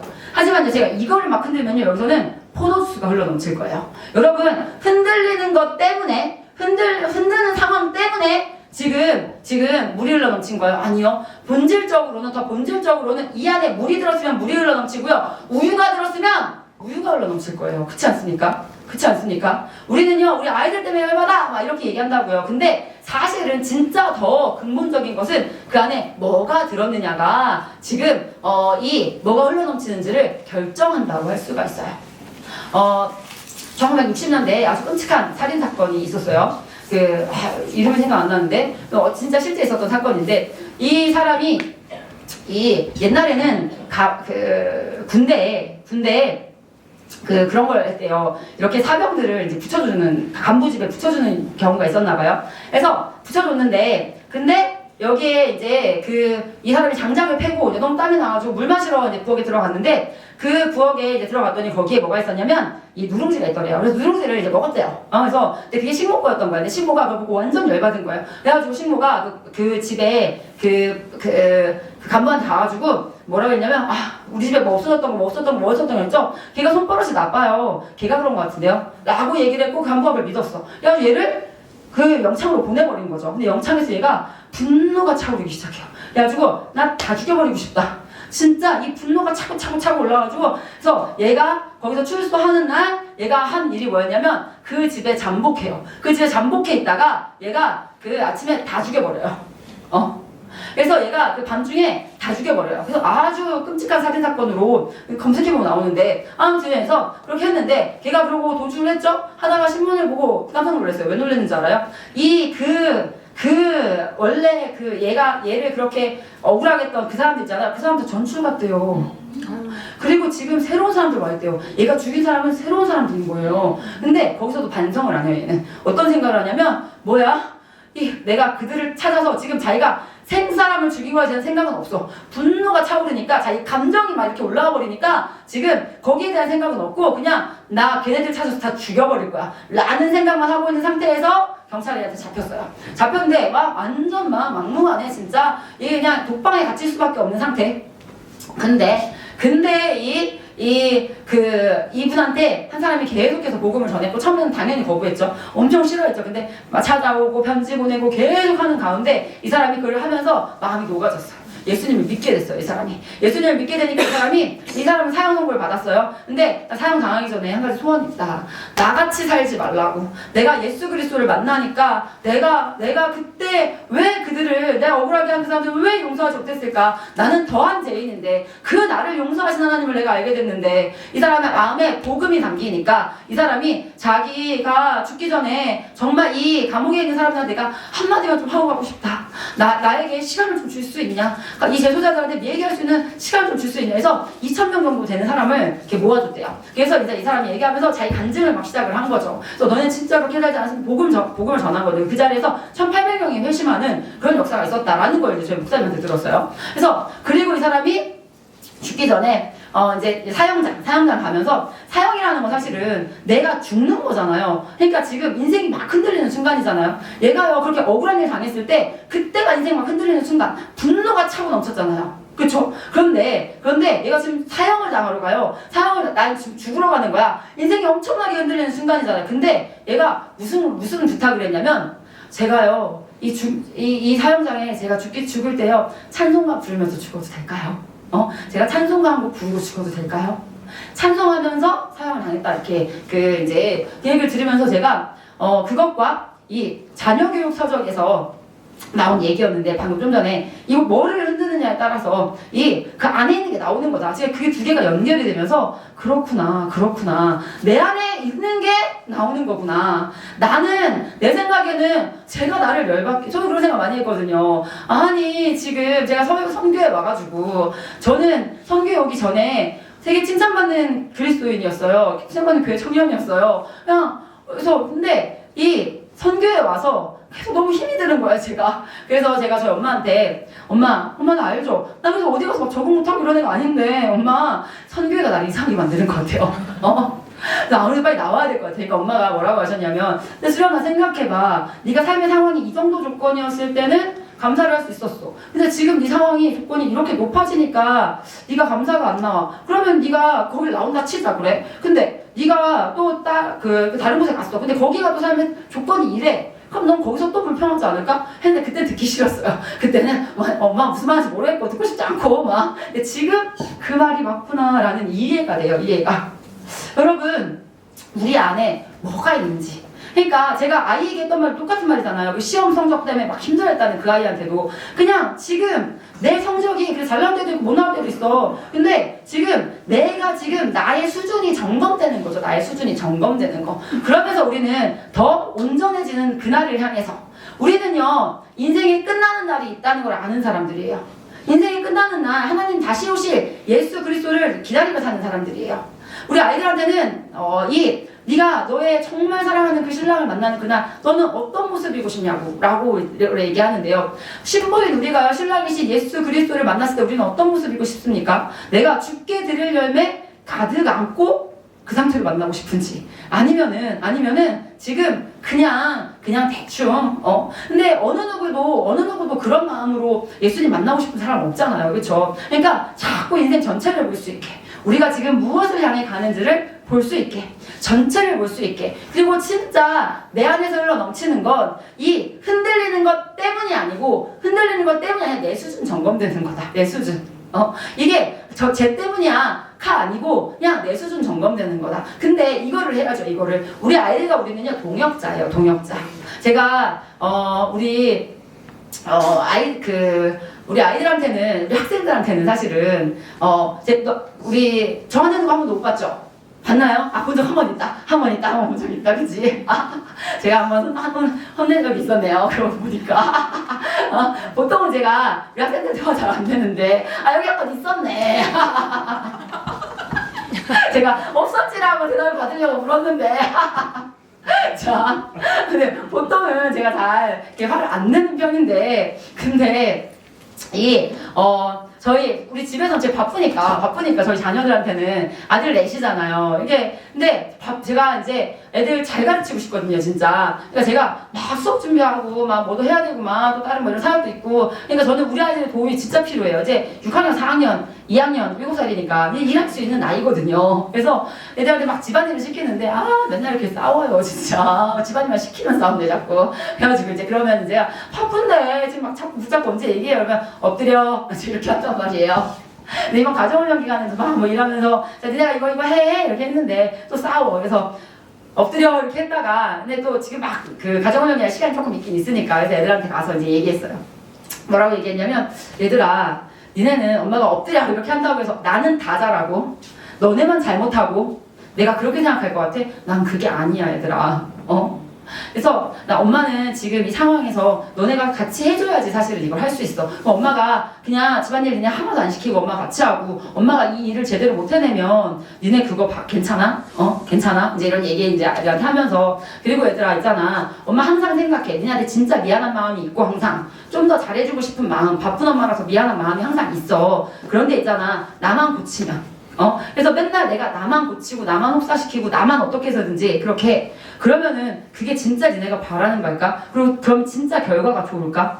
아니야. 니네는 니네 책임을 해보는 거를 엄마가 니네 어렸을 때는 그치 니네가 할 수가 없었으니까 이제 컸잖아. 엄마가 맨날 엄마만 반성하고 너네는 지금까지 14년째 최종권 학을 공부하면서 어차피 이 상황에서 말해도 듣지 않는다. 그래서 내가 지금 말할 때가 아니다. 그래서 조용히 이제 애들 그냥 챙겨서 애들이 아빠가 지금 애들한테 해석을 좀 해줘. 애들이 아빠 왜 저래? 이런 마음이 들 거거든요. 저거는 또 아빠가 잘한 건 아니니까. 그래서 근데 아무튼 애들한테 해석을 필요해주니까 우리 엄마가 저를 해석해 주셨던 것처럼 아빠에 대해서 얘들아 지금 아빠가 요즘 피곤하잖아. 피곤한데 또 엄마 운전 못하잖아. 아빠 운전 다 했잖아 지금. 그러니까 얼마나 힘드시겠냐. 그러니까 아빠도 지금 스트레스가 많아서 그런데 야 그래. 근데 그냥 이해해. 이제 이러면서 애들 막 챙겨가지고 이제 그 일생 갔어요. 그래서 이제 가서만 이제 옛날 학생들 만나고 말하니까 우리 포정선생님 기분 다시 좋아졌어요. 또 다시. 아무튼 그러고 이제 언제 얘기를 한번 해야 될 텐데 이제 생각을 하고 있었는데 그 다음날 우리 알라딘 중고서점에 갔어요. 알라딘 중고서점에 가가지고 이제 책을 같이 이제 막 골라서 보고 있는데 얘가 화장실 갔다고 저희 아들이. 그래가지고 제가 이 책 사고 싶다 했는데 그래서 화장실 가자니까 막 화장실 앞에까지 갔는데 그 이게 나가야 되더라고요. 그래서 내가 책을 두고 나면 훔치고 나가는 게 되겠지? 그래서 제가 그 앞에 살짝 놔두고 그리고 이제 화장실을 갔다 왔더니 치우셨어. 그래서 이 치우셨네. 어떻게 찾아야겠는데. 근데 다시 그 책 찾았는데 없어. 그래서 어디 갔지? 그래서 선생님 빨리 가자 이제 집에. 그래서 근데 내 책이 아까 화장실 갔다 여기 놔뒀는데 없어져가지고 했더니 비상식적이라고 저보고 누가 그런 행동을 하냐고 비상식. 아니 이 사람이 진짜. 그래서 내가 그래 내가 잘한 건 아닌데 그래도 그걸 비상식적은 좀 사람들이 그러기도 해. 내가 너무 그런 게 아니라 난 사람도 그러니까 아니 누가 그거를 막 이렇게 하냐고 막 계속 안 되겠다. 폴성사님, 전 어제 사실 폴성사님이 어제 계속 차에서 신경질 내셨을 때 주차장을 놓쳤다고 막 우리 아들 신경질적으로 내리라 했을 때 참 비상식적이라고 느꼈어요. 그러니까 아무 말도 못하더라고요. 아무 말도 못해요. 그래서 그러니까 아무 말도 못하고 그래서 내가 근데 한 5분 전에 아무 말도 안 해. 그래서 내가 폴성사님 제가 아까 설명해 드렸죠? 제가 비상식적이라고 느꼈다고 어제. 근데 그러고 제가 아무 말도 안 했던 거 아시죠?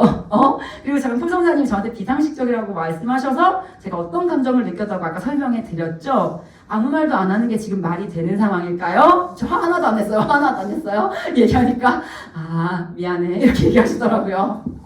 제가요 남편을 이렇게 사랑하려고 해도요 알아야 사랑하더라고요 여러분. 그렇지 않아요? 제가요 이 남편에게 치고 빠지기를 잘해야 되는 거 혹시 아세요 여러분? 내가 어느 때가 들어가야 될 때고 어느 때가 나와야 될 때고 이걸 잘해야 되더라고요. 분명히 저를 많이 사랑하시는데요. 근데 그래서 저가 남편의 이거를 잘 연구해서 이 남편의 이 지금 패턴과 이것을 제가 잘 살펴서 그러니까 사랑하려면요 사랑한다는 건 언제 사랑을 제대로 할 수 있습니까? 깊이 공부했을 때 사랑을 제대로 할 수 있더라고요 여러분. 아이들도 마찬가지 아니겠습니까? 여러분 지금 여러분의 아이들 몇 년 키우셨습니까? 10년? 13년? 지금 아이의 맥락을 여러분 아시잖아요. 그렇죠? 내 아이가 어떤 아이인지를 아는데 몰라. 우리는 문제는 아는 것 같은데 몰라. 그래서 여러분 같이 써보자고 오늘 이거 프로젝트를 준비하고 왔는데요. 한번 뒤로 한번 나눠보시면 여러분 아이가 뭘 좋아하나 뭘 싫어하나 자부터 한번 시작해보자고요. 자 우리가요 우리 아이들의 감정을 제대로 다뤄주려면요 제가 우리 폴성사의 감정을 존중해주려면 지금은 기다려줘야 되는데 지금은 조금 기다려줘야 되는데 하지만 어떤 애는요 감정이 안 좋아도요 지금은 말해야 되는데 해서 싸워요 저는. 그래서 지금은 말해줘야 되는데 라고 해서 근데 맥락이 있어요. 맥락. 그래서요 지금 제일 앞에 페이지에 나와 있는 게 뭐라고 나와 있냐면 자 무엇을 좋아하는가, 무엇을 싫어하는가. 자, 감정관리 기본은 이겁니다. 무엇을 좋아하는가, 무엇을 싫어하는가를 일단은 진단을 해주셔야 돼요. 자, 여러분은 의사예요, 의사. 여러분 잊으시면 안 돼요. 여러분은 의사여서요, 지금 어떻게 하셔야 되냐면, 의사는요, 증상을 살펴야 돼요. 지금 우리 아이에게 나오고 있는 말과 나오고 있는 행동, 그게 지금 우리 아이의 수준이에요, 수준. 자, 그러면요, 지금 그 드러난 것 안에서 우리는요, 우리 아이들의 처방을 제대로 내려주려면 우리가 뭐 해야 돼요? 우리 아이들이 공부해야 돼요, 여러분. 그래야지 우리가 진단을 제대로 해야 처방을 해줄 수 있어요. 그래서요, 맨 처음, 감정관리의 일단 기본은요, 여기 뭐뭐뭐가 아이들 이름 써주시면 돼요. 우리 아이가 좋아하는 것들, 싫어하는 것들. 아마 시간 관계상 다 쓰지는 못할 텐데, 쓰실 수 있는 대로 조금 써보시면 좋을 것 같아요. 그냥 생각나는 대로. 그리고 집에 가서 남편과 아내가 둘이 같이 앉아가지고 한번 집중해서 한번 써보시는 시간을. 집중해서 한번 이것을 우리 아이들을 우리가 제대로 사랑하려면 깊이 이해해야 그래야지 우리 아이들을 잘 감정을 다뤄줄 수가 있어요. 그래서 우리 아이가 좋아하는 것들, 싫어하는 것들을 한번 써봐야 돼요. 그리고 그 밑에 이제 뭐가 있습니까? 우리 아이가 좋아하게 되길 바라는 것들. 좋아하게 되길 바라는 것들. 우리 아이가 싫어하게 되길 바라는 것들. 자, 근데요, 우리가요, 좋아하게 되길 바라는 것에 이유가 분명히 있거든요. 유익하니까 라고만 하지 말고요. 자, 제가요, 저희 남편하고, 제가 남편하고의 관계에서 인간관계의 기술을 많이 지금 터득해 가는 것 같은데, 여러분도 다들 그러시죠? 자, 우리는요, 하나님이 언어라는 걸 주셨어요. 그쵸?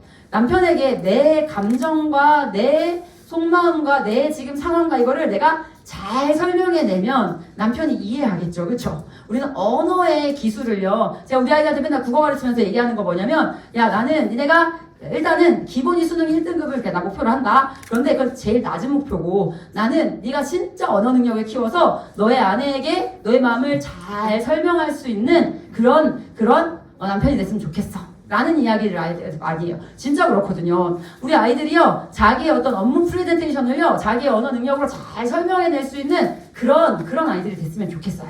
여러분, 우리는요, 우리가 유익하니까 라고만이 아니고, 내가 왜 네가 이걸 했으면 좋겠는지를요, 우리는 아이에게 우리 마음을 잘 전달할 수 있어야 돼요. 저도요, 되게 바쁜 엄마고 미안한 엄마지만 그래도 아이들한테 계속 이렇게 하는 건 뭐냐면, 내가 너를 사랑하는 마음, 내가 너한테 미안한 마음, 이거를요 내가 구체적으로 아이들한테 자꾸 설명해주고 내 마음을 전하려고. 제가 국어를 가르쳐보니까 그래요, 여러분. 아까 얘기했던 것처럼 문학 작품에서는요, 왜 드라마에서는요, 왜 그거랑 같이 울고 웃잖아요. 걔네랑 감정이 내가 통해버리잖아요. 그러니까 걔네하고 일체감을 맛보게 된다고요. 사람은요, 일체감을 맛보게 되면요, 그거 싫어하기 쉽지 않아요. 우리 아이들은요, 부모님하고요, 깔깔깔깔하고 웃어봐야 돼요. 제가 우리 아들하고 이제 치과 간다고 잠깐 이제 대전에 나갔는데, 같이 이제 버스 정류장에 이렇게 앉아있는데, 자유가, 자기 너무 심심하대요, 지금. 너무 심심하고, 그게 별로래요. 그래서 지루하대요. 그래서 내가 우리 아들한테 그 귓속말 이렇게 얘기했어. 그럼 네가 춤춰? 여기서? 이렇게 얘기했어. 그러니까 얘가, 전에 같으면은 그냥, 뭐예요, 엄마? 이러고 말 줄 알았는데, 엄마가 춤춰봐요. 이러는 거예요. 엄마가 여기서 춤춰봐요. 이러는 거예요. 그래서 내가 봤더니 또 이제 내가 하지도 못할 걸 얘한테 시켰다. 이거 좀 제가 부끄럽잖아요. 그래서 제가 봤더니 할머니들 막 이렇게 계시고, 그래서 그래, 춤출게. 이러고 제가 막, 저도 너무 부끄러운데, 저 쑥스러운 마음인데, 내가 막 준할 구원했으니 제가 거기서 막 챗버스 정차에서 막 이렇게 하면서 막, 저도 쑥스러우니까 막 깔깔깔깔 저도 막 웃으면서 막 이러고 하고, 쟤는 뒤에서 보면서 깔깔깔깔 거리고 웃고, 제가 한번 하고 와서, 야, 나 했다. 그래, 너 가서 해라. 이렇게 하니까 얘가 또 깔깔깔깔 거리면서 웃으면서 또 하고, 저도 보면서 깔깔거리고 웃고. 근데 옆에 할머니들이 막, 넌 좋겠다. 너는 이렇게 네 수준에 맞게 놀아주는 엄마에서 얼마나 좋냐. 막 이러면서 막.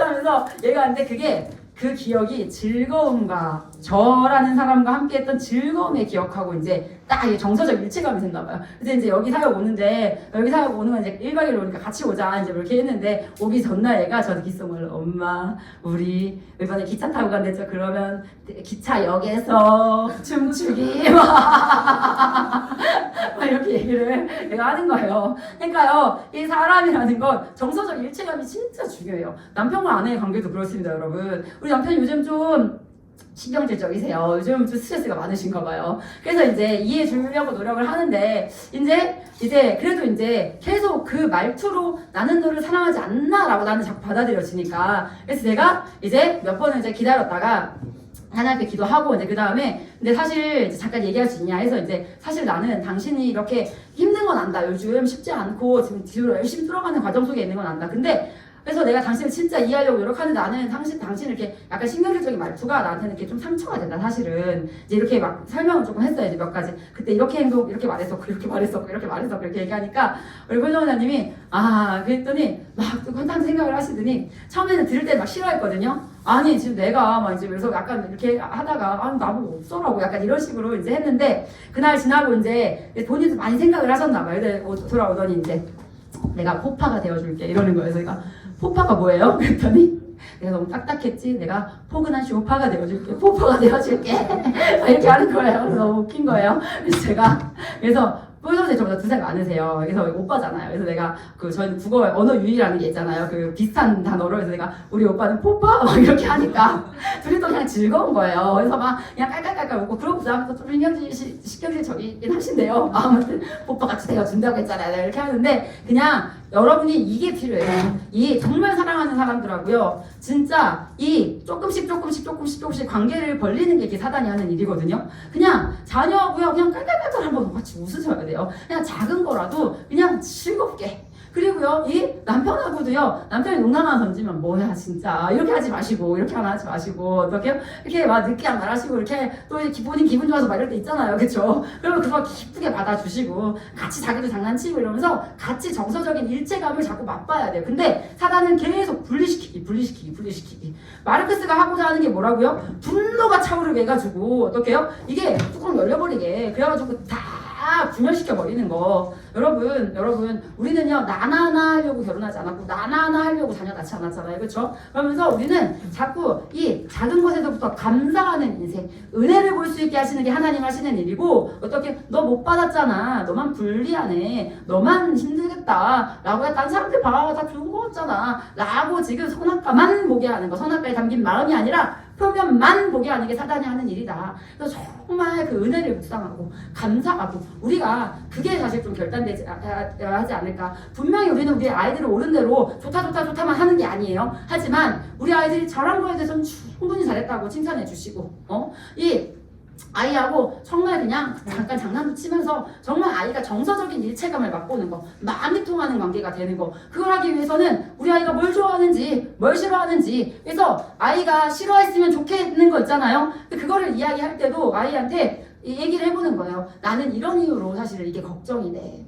미디어에 대해서 아이들 걱정되잖아요. 그쵸? 내가 왜 걱정하는지 내 마음이 아이하고 통해져야 돼요. 내 시야가 아이의 시야가 돼야 되는데 그냥 안 돼. 이렇게 하면 아이들은 반응감이 생길 수 있는 거죠. 그래서 오늘 오전에도 이제 제가 이제 강의 준비한다고 계속 앉아있으니까 얘가 한 3시간, 4시간 이제 심심한 거죠. 그래서 엄마 제가 엄마 패드에 있는 슈퍼북 게임을 좀 하면 안 될까요? 이제 이렇게 얘기를 해서 자기야 평상시 늘 얘기해 왔으니까 엄마가 왜 그냥 게임 많이 해 이렇게 하면 엄마 편하다? 근데 엄마가 왜 그 편한 거 선택 안 하는지 알잖아. 이제 얘기하면서 얘기하니까 그래서 그래도 조금만 하고 싶은데 근데 자유야 너 아침에 일어나서 기도하지 않았잖아. 찬양도 하지 않았잖아. 네가 지금 먼저 하겠다고 엄마한테 말한 건 게임이네. 그건 조금 엄마가 이렇게 얘기하니까 그럼 엄마 이렇게 제가 아이디어를 내볼까요? 이러면서 엄마 제가요 그러면 지금 찬양하고 기도하고 그리고 말씀 외우고 그리고 제가 이렇게 하면 되죠? 뭐 이제 이렇게 자기한테 저한테 와서 얘기하는 거여서 그래 그러면 얼마나 하려고 했더니 제가 아빠 기도도 하고 엄마 기도도 하고 기도 4분 뭐 이렇게 얘기해요. 그래서 5분이래 5분 4분 아니고 5분이래요. 그래서 내가 뭐 기도 5분 하고 그리고 제가 이거 하면 어떨까요? 이제 이렇게 얘기하는 거예요. 그래서 그래 근데 자유야 기도 5분 하고 엄마는 자유의 눈 건강에 대해서 항상 생각을 하잖아. 그러니까 제가요 저는 이제 항상 이렇게 아이들 그러니까 집에서 항상 훈련해 오던 게 TV 좀 보다가도 이제 가서 눈을 좀 쉬게 해줘야 된다. 네 눈은 너의 다스림을 받고 네 손은 네 다스림을 받는다. 그래서 이 TV 좀 보다가도 가서 이제 하늘을 보고 이제 눈을 좀 쉬게 해줘야 된다. 이런 얘기를 한 번씩 하거든요. 자기가 2개 게임 2번 하고 그리고 가서 하늘을 보고 눈을 좀 쉬게 해주겠대. 눈에게 안식을 주겠대요. 그리고 다시 와서 2번 하고 그리고 딱 끝내겠대요. 그래서 그거 하는데 그 게임 다 하고 하는데 한 10분? 게임이 오래 안 걸린 슈퍼북 게임이라고 해서 막 그냥 그 슈퍼북이라는 아실 거예요. 아마 그 기독교 애니메이션 이제 거기 어플에 이제 있는 게임인데 얼마 안 걸렸는데 그냥 그거 하고 나머지 그거 한 10분, 20분 밖에 안 걸렸으니까 2시간 반은 그냥 이렇게 하는데도 자기는 엄마한테 요구했고 엄마는 엄마의 마음을 전달했고 이제 얘가 낸 아이디어가 저한테 받아들여졌고 그래서 했으니까 그러니까 얘가 2시간 반 동안 한 거 지 혼자 막 이것도 했다 저것도 했다 막 엎드려도 있었다 막 이러면서 이제 자기가 노는 거죠. 근데 그래서 우리가 진짜 해야 될 게 이 마음을 아이하고 통하는 것, 마음을 아이하고 통하는 것. 저도요 첫째 둘째 때는 바빠서 더 많이 못했던 것 같아요. 근데 이 넷째가 되니까 마세요. 이 첫째, 둘째 때는 모든 게 다 두렵고 모든 게 다 걱정이고 근데 넷째쯤 되니까 첫째 때는 아마 여러분들 다 그런 경험 있으실 것 같은데 이 첫째 때는 아이가 막 이렇게 막 그 계단 이렇게 올라가는 데서 막 거북이 흉내를 내서 엉금엉금하면서 야 지금 이 저지저분하게 뭐 하는 거야 막 이렇게 했었는데 넷째가 또 이제 엉금엉금하면 어머나 거북이야 귀엽다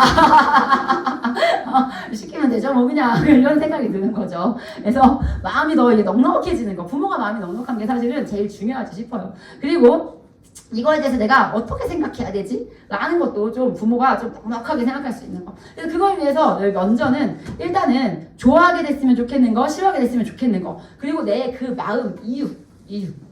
그래서 그런 부분들까지 한번 같이 생각을 해보면 좋겠고요. 그래서 여러분들이요, 이 부모의 때를 쫙 지나고 나면 저는 그래도 감사한 게 부모 교육으로 계속 이런 자리가 주어지니까.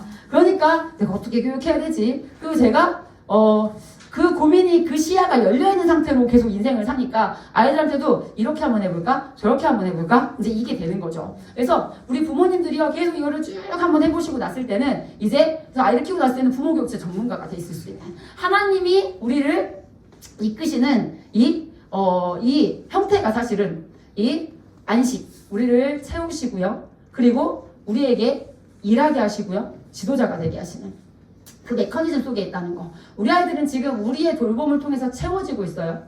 우리의 돌봄이 하나님을 닮았는지 세상을 닮았는지에 따라서 우리 아이들은 달라질 거예요. 그렇죠? 그리고 우리 아이들은요 또 그렇게 일하게 될 거예요. 또 누군가한테 그 삶을 전수할 수 있는 사람이 된다 라는 그 기본 메커니즘 우리가 기억하면 좋을 것 같아요. 그리고 우리는요 좋아하게 되기 위해 어떤 계기가 있으면 좋을까? 옆에는 싫어하기 위해인데 잘못 적었네요. 싫어하게 되기 위해 어떤 계기가 있으면 좋을까? 그래서 우리가요 지적, 정서적, 의지적 이 지혜를 하나님께 구해야 돼요. 우리가 뭘 좋아하게 된 걸 생각해 봐도요 어떤 계기가 있어요. 내가 거기서 성취감을 계속 맛봐요. 그럼 우리는 그걸 좋아하게 돼요. 그렇지 않습니까? 그래서요 우리는요 아이에게요 이게 뭔지를 가르쳐야 돼요. 얘가요 게임하고 싶은데 게임이라는 게 끼치는 영향 얘는 모르지만 나는 알고 있는 것. 내가 망가진 데 자유야. 그래서 내가 그걸 못 주는 거야. 내가 널 사랑하는데 내가 망가지게 할 수는 없는 거잖아 라는 지적인 자극을 제가 얘한테 주는 거잖아요. 그쵸? 그리고 이 정서적인 이 아이에게 아이들이요 학습에 있어서도 제가 우리 이제 그 아이들을 계속 수업을 하면서 진짜 이 비문학 같은 건 되게 어렵거든요. 그래서 그걸 어려워하는 애들은 이제 나중에는 아웃 오브 컨트롤이 돼요. 그냥 나하고 저건 상관이 없는 것 약간 이렇게 돼요. 근데 내가 걔네들을 붙잡아 놓고 지난 학기에도 그런 애들을 붙잡아 놓고 제가 예습을 시켰어요. 예습을. 왜냐면 수업 시간에 좀 성취감을 맛보라고.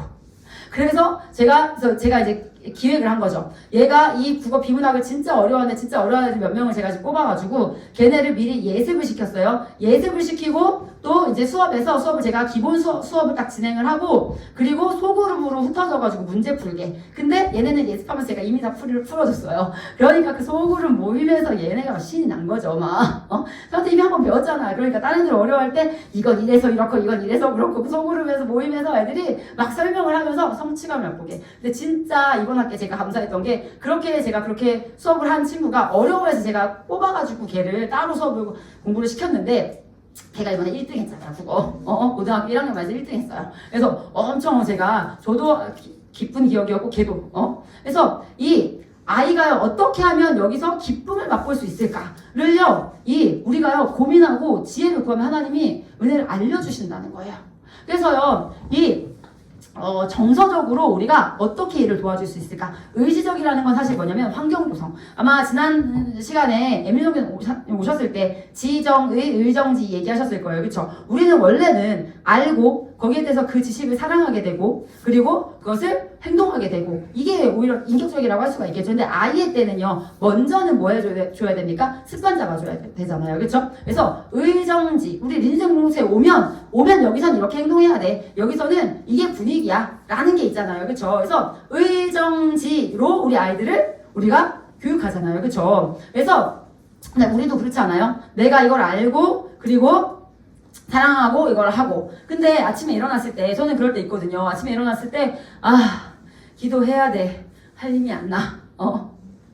그러면 저는요, 제가 의정지를 합니다. 어떻게 하냐면 전 가서 머리부터 감아요. 제가 알거든요, 저를. 머리 감으면요, 제가 다시 눕지 않거든요. 근데 머리 감지 않고 그냥 그래, 기도해야지. 그리고 이제 거기에서 이제 앉아서 이제 무릎 꿇고 기도하다가 이제 거기서 잠깐 이렇게 고개 숙였다가 잠 다시 들어버리는 경험 많이 했거든요. 그래서 제가 저를 다시 눕지 않게 하기 위해서 머리를 감아요. 그러면 이제 좀 정신도 들고, 그러면 이제 다시 할 힘이 나요. 그러니까요, 우리가요, 우리 자신을 이끌어줄 때도 지정의로 우리가 우리를 이끌어주기도 하고, 의정지로 이끌어주기도 하고. 그래서 우리는 계속 그걸 해야 된다. 라는 거. 그래서 우리 아이들을요, 지적으로 어떻게 내가 이 아이가 이걸 좋아하게 하기 위해서 어떤 지적인 자극을 줄까, 어떤 정서적인 자극을 줄까, 어떤 의지적인 자극을 줄까에 대해서 하나님한테 내가 이 고민하는 것들을 적어갖고 가서 하나님하고 회의를 해야죠. 회사를 다녀도 여러분, 상사한테 갈 때는 뭐 해갖고 가야 돼요? A안이 있고 B안이 있고 C안이 있는데 이거에 대해서 어떻게 생각하시나요? 라고 이렇게 할 거 아니에요. 그쵸? 근데 우리는요, 하나님은 우리 밑에 사람 여기듯이 다 해주세요. 그거 아니잖아요, 여러분. 하나님한테 우리 어떻게 해야 돼요? 하나님, 제가요, 관찰을 해보고 이렇게 하니까요. 하나님, 이런 게 있고, 이런 게 있고, 이런 게 있는데요. 하나님, 어떻게 하면 좋을까요? 하나님은요, 우리를 지도자 만들고 싶어 하신다니까요. 그냥 하나님이 다 해주시면요. 하나님이 다 해주시면 집안일요, 저 능력도 안 되지만 제가 집안일 다 하면 우리 아이들은요, 이 집안일 저도 잘 못하는데 쟤네도 못하는 애들도 커요. 그래서 애들을 계속 시켜봐야 돼요. 자, 본인이 해보면서 이걸 해야 돼요. 하나님은요, 하나님이 다 하실 수 있죠. 하지만 하나님은요, 우리의 손을 빌어서 그걸 하는 걸 엄청 기뻐하세요. 그래서 우리는요, 우리 아이들에 대해서 지금 공부해야 돼요. 우리는 아이들의 맥락을 알잖아요. 지금 나오는 모습 하나하나 보면서 이걸 좋아하는구나, 이걸 싫어하는구나, 라는 것을 여러분이 해주셔야 돼요. 그리고 자극이 오면 우리는 바로 애들의 이 모습을 보면 우리가 바로 반응하잖아요. 근데 잠깐 멈춰야 돼요. 멈춰서 하나님, 어떻게 해야 되죠? 하나님, 그게 멘토링이거든요. IM 선교에서 멘토링 되게 중요하게 여기잖아요. 제가 멘토링을 한참 배울 때 제가 선교에 있는 우리 꼬마들을 제가 막 3살, 4살, 5살, 6살 뭐 그렇게를 제가 6명인가를 한꺼번에 이제 양육을 했던 적이 있었어요. 근데 애들한테 맨날 신발 정리하라고 하는데 아이들이 신발 정리를 진짜 안 해요. 그래가지고 또 그날 들어가려 했는데 신발 막 널브러져 있는 거예요.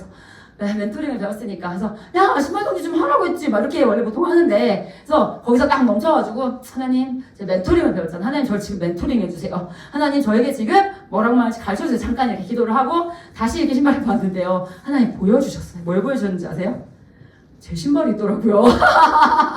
제가 정리 안 했더라고요. 그래서 제가 제 신발을 들고 가서 애들한테, 얘들아, 진짜 미안하다. 내가 맨날 성사님 맨날 신발 정리하라고 해놓고 내가 이렇게 지저분한 이유를 오늘 알았잖아. 나 때문이야, 이거는. 얘들아, 내가 진짜 보낼 보일게. 내 신발 정리 잘할게, 얘들아. 하고 제가 제 신발을 갖다 넣었어요. 그랬더니 이제 애들이 우르르 몰려 나오면서 이제 신발 정리 하러 가는 거죠. 근데 그 중에서 이제 6살짜리가 제일 나이 많은 아이였는데, 걔가 저한테 오더니, 선교사님, 이건 다 저 때문이에요. 이렇게 얘기를 하는 거죠. 왜? 했더니, 선교사님, 제가 여기 리더잖아요.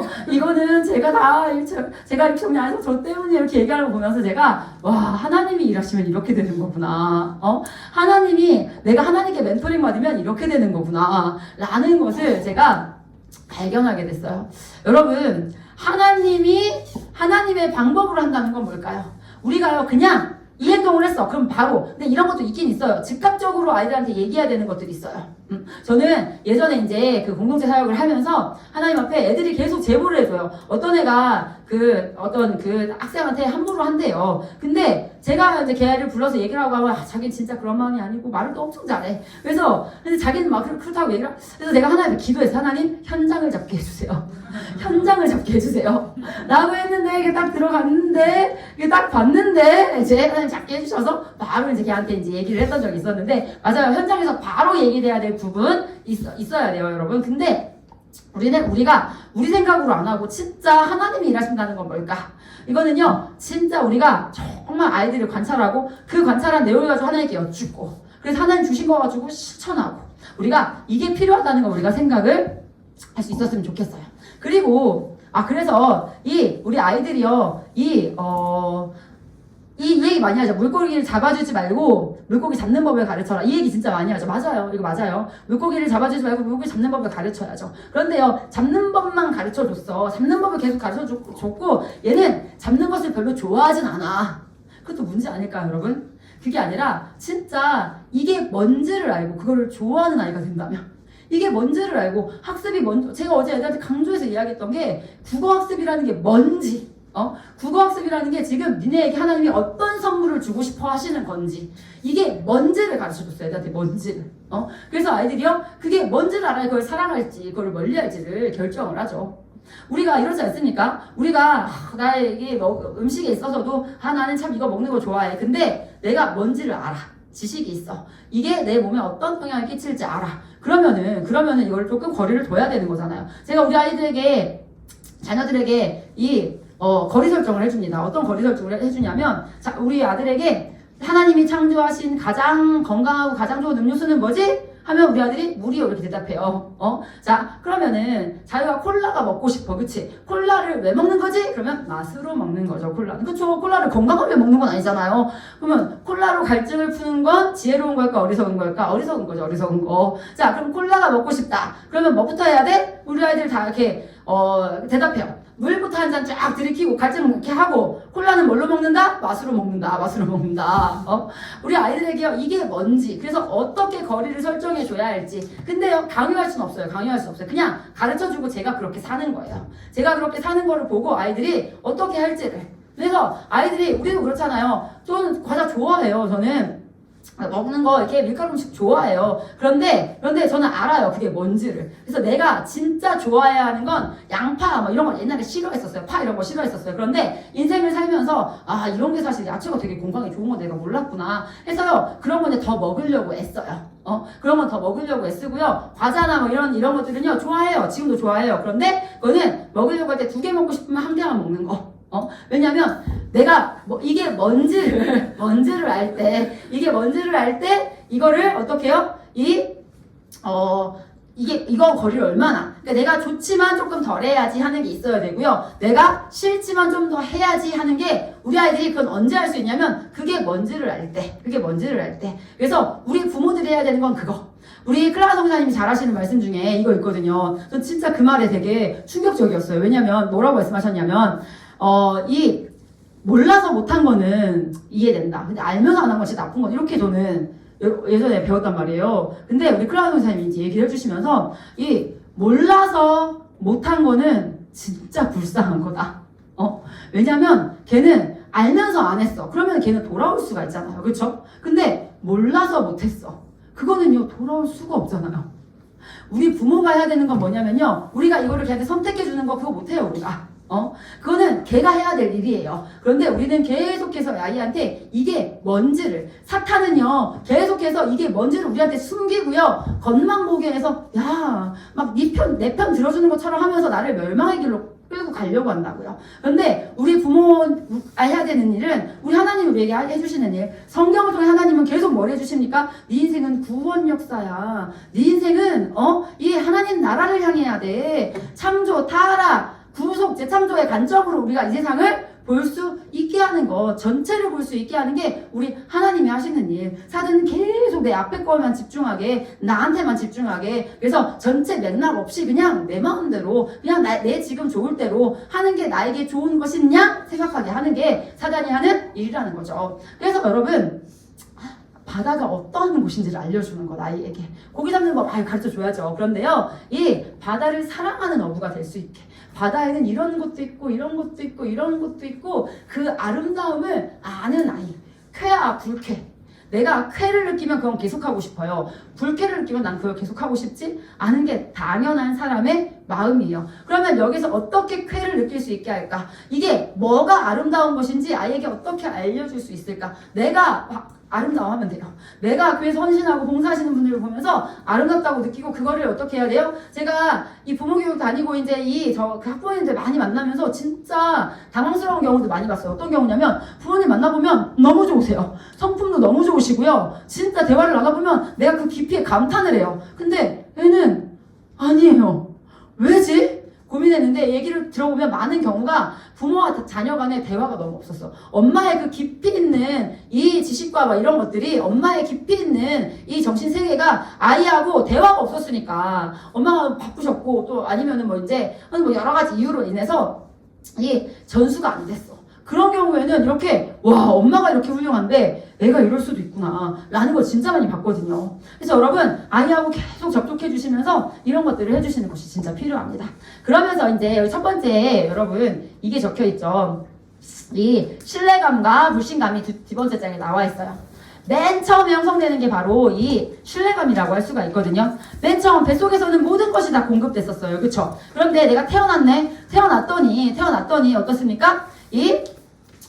불편감이라는 걸 처음 느껴봐요, 아이들은. 그냥 가만히 있어도 다 공급됐었는데, 지금 태어났더니, 뭐야, 추워. 뭐야, 배고파. 이런 느낌을 아이들이 처음 느끼게 된다는 거죠. 근데, 그때, 내가 배고파서 불편감을 느껴서 울었어. 그랬더니, 나에게 밥을 먹여주시네? 나의 기저귀를 갈아주시네? 그러면서 아이들은, 내가 이 세상 살만하구나, 라면서 신뢰감이라는 게, 이게 그 에릭슨의 심리사회 발달 이론에서 제가 가지고 온 거거든요. 거기 보면, 사람에게 맨 처음 발달되는 감정이라는 것이 신뢰감이라는 거예요, 신뢰감. 그리고 그 반대 감정은 뭐냐면, 불신감이에요, 불신감. 그러면서요, 우리 클라라 성사님이 이 얘기도 잘해주시거든요. 이 자존감, 제가 그 얘기를 들으면서 대박, 나 어떡하냐, 나 진짜 자존감 있는 사람이 돼야겠다. 자존감 있는 사람이, 여기서 그 얘기 하셨을 것 같은데, 요즘 얘기해주셨던 건데, 자존감 높은 부모가 자존감 높은 아이를 키울 수 있다. 라는 얘기 혹시 하셨나요? 여기 오셨을 때? 안 하셨어요?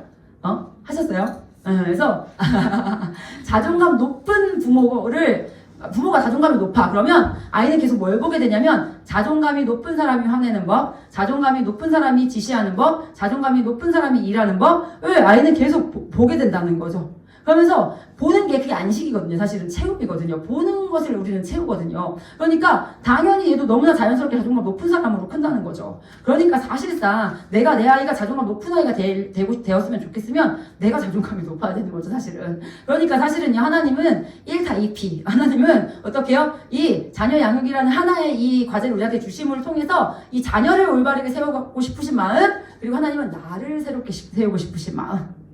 여러분, 그래서 우리는요, 여기에서 나의 성장 과정은 어땠나요? 이렇게 제가 써놨죠. 나의 지금 안정감과 불안감 정도는 우리가 나를 살펴볼 수밖에 없어요, 여러분. 그래서 내가 양육자 애착이 어땠지?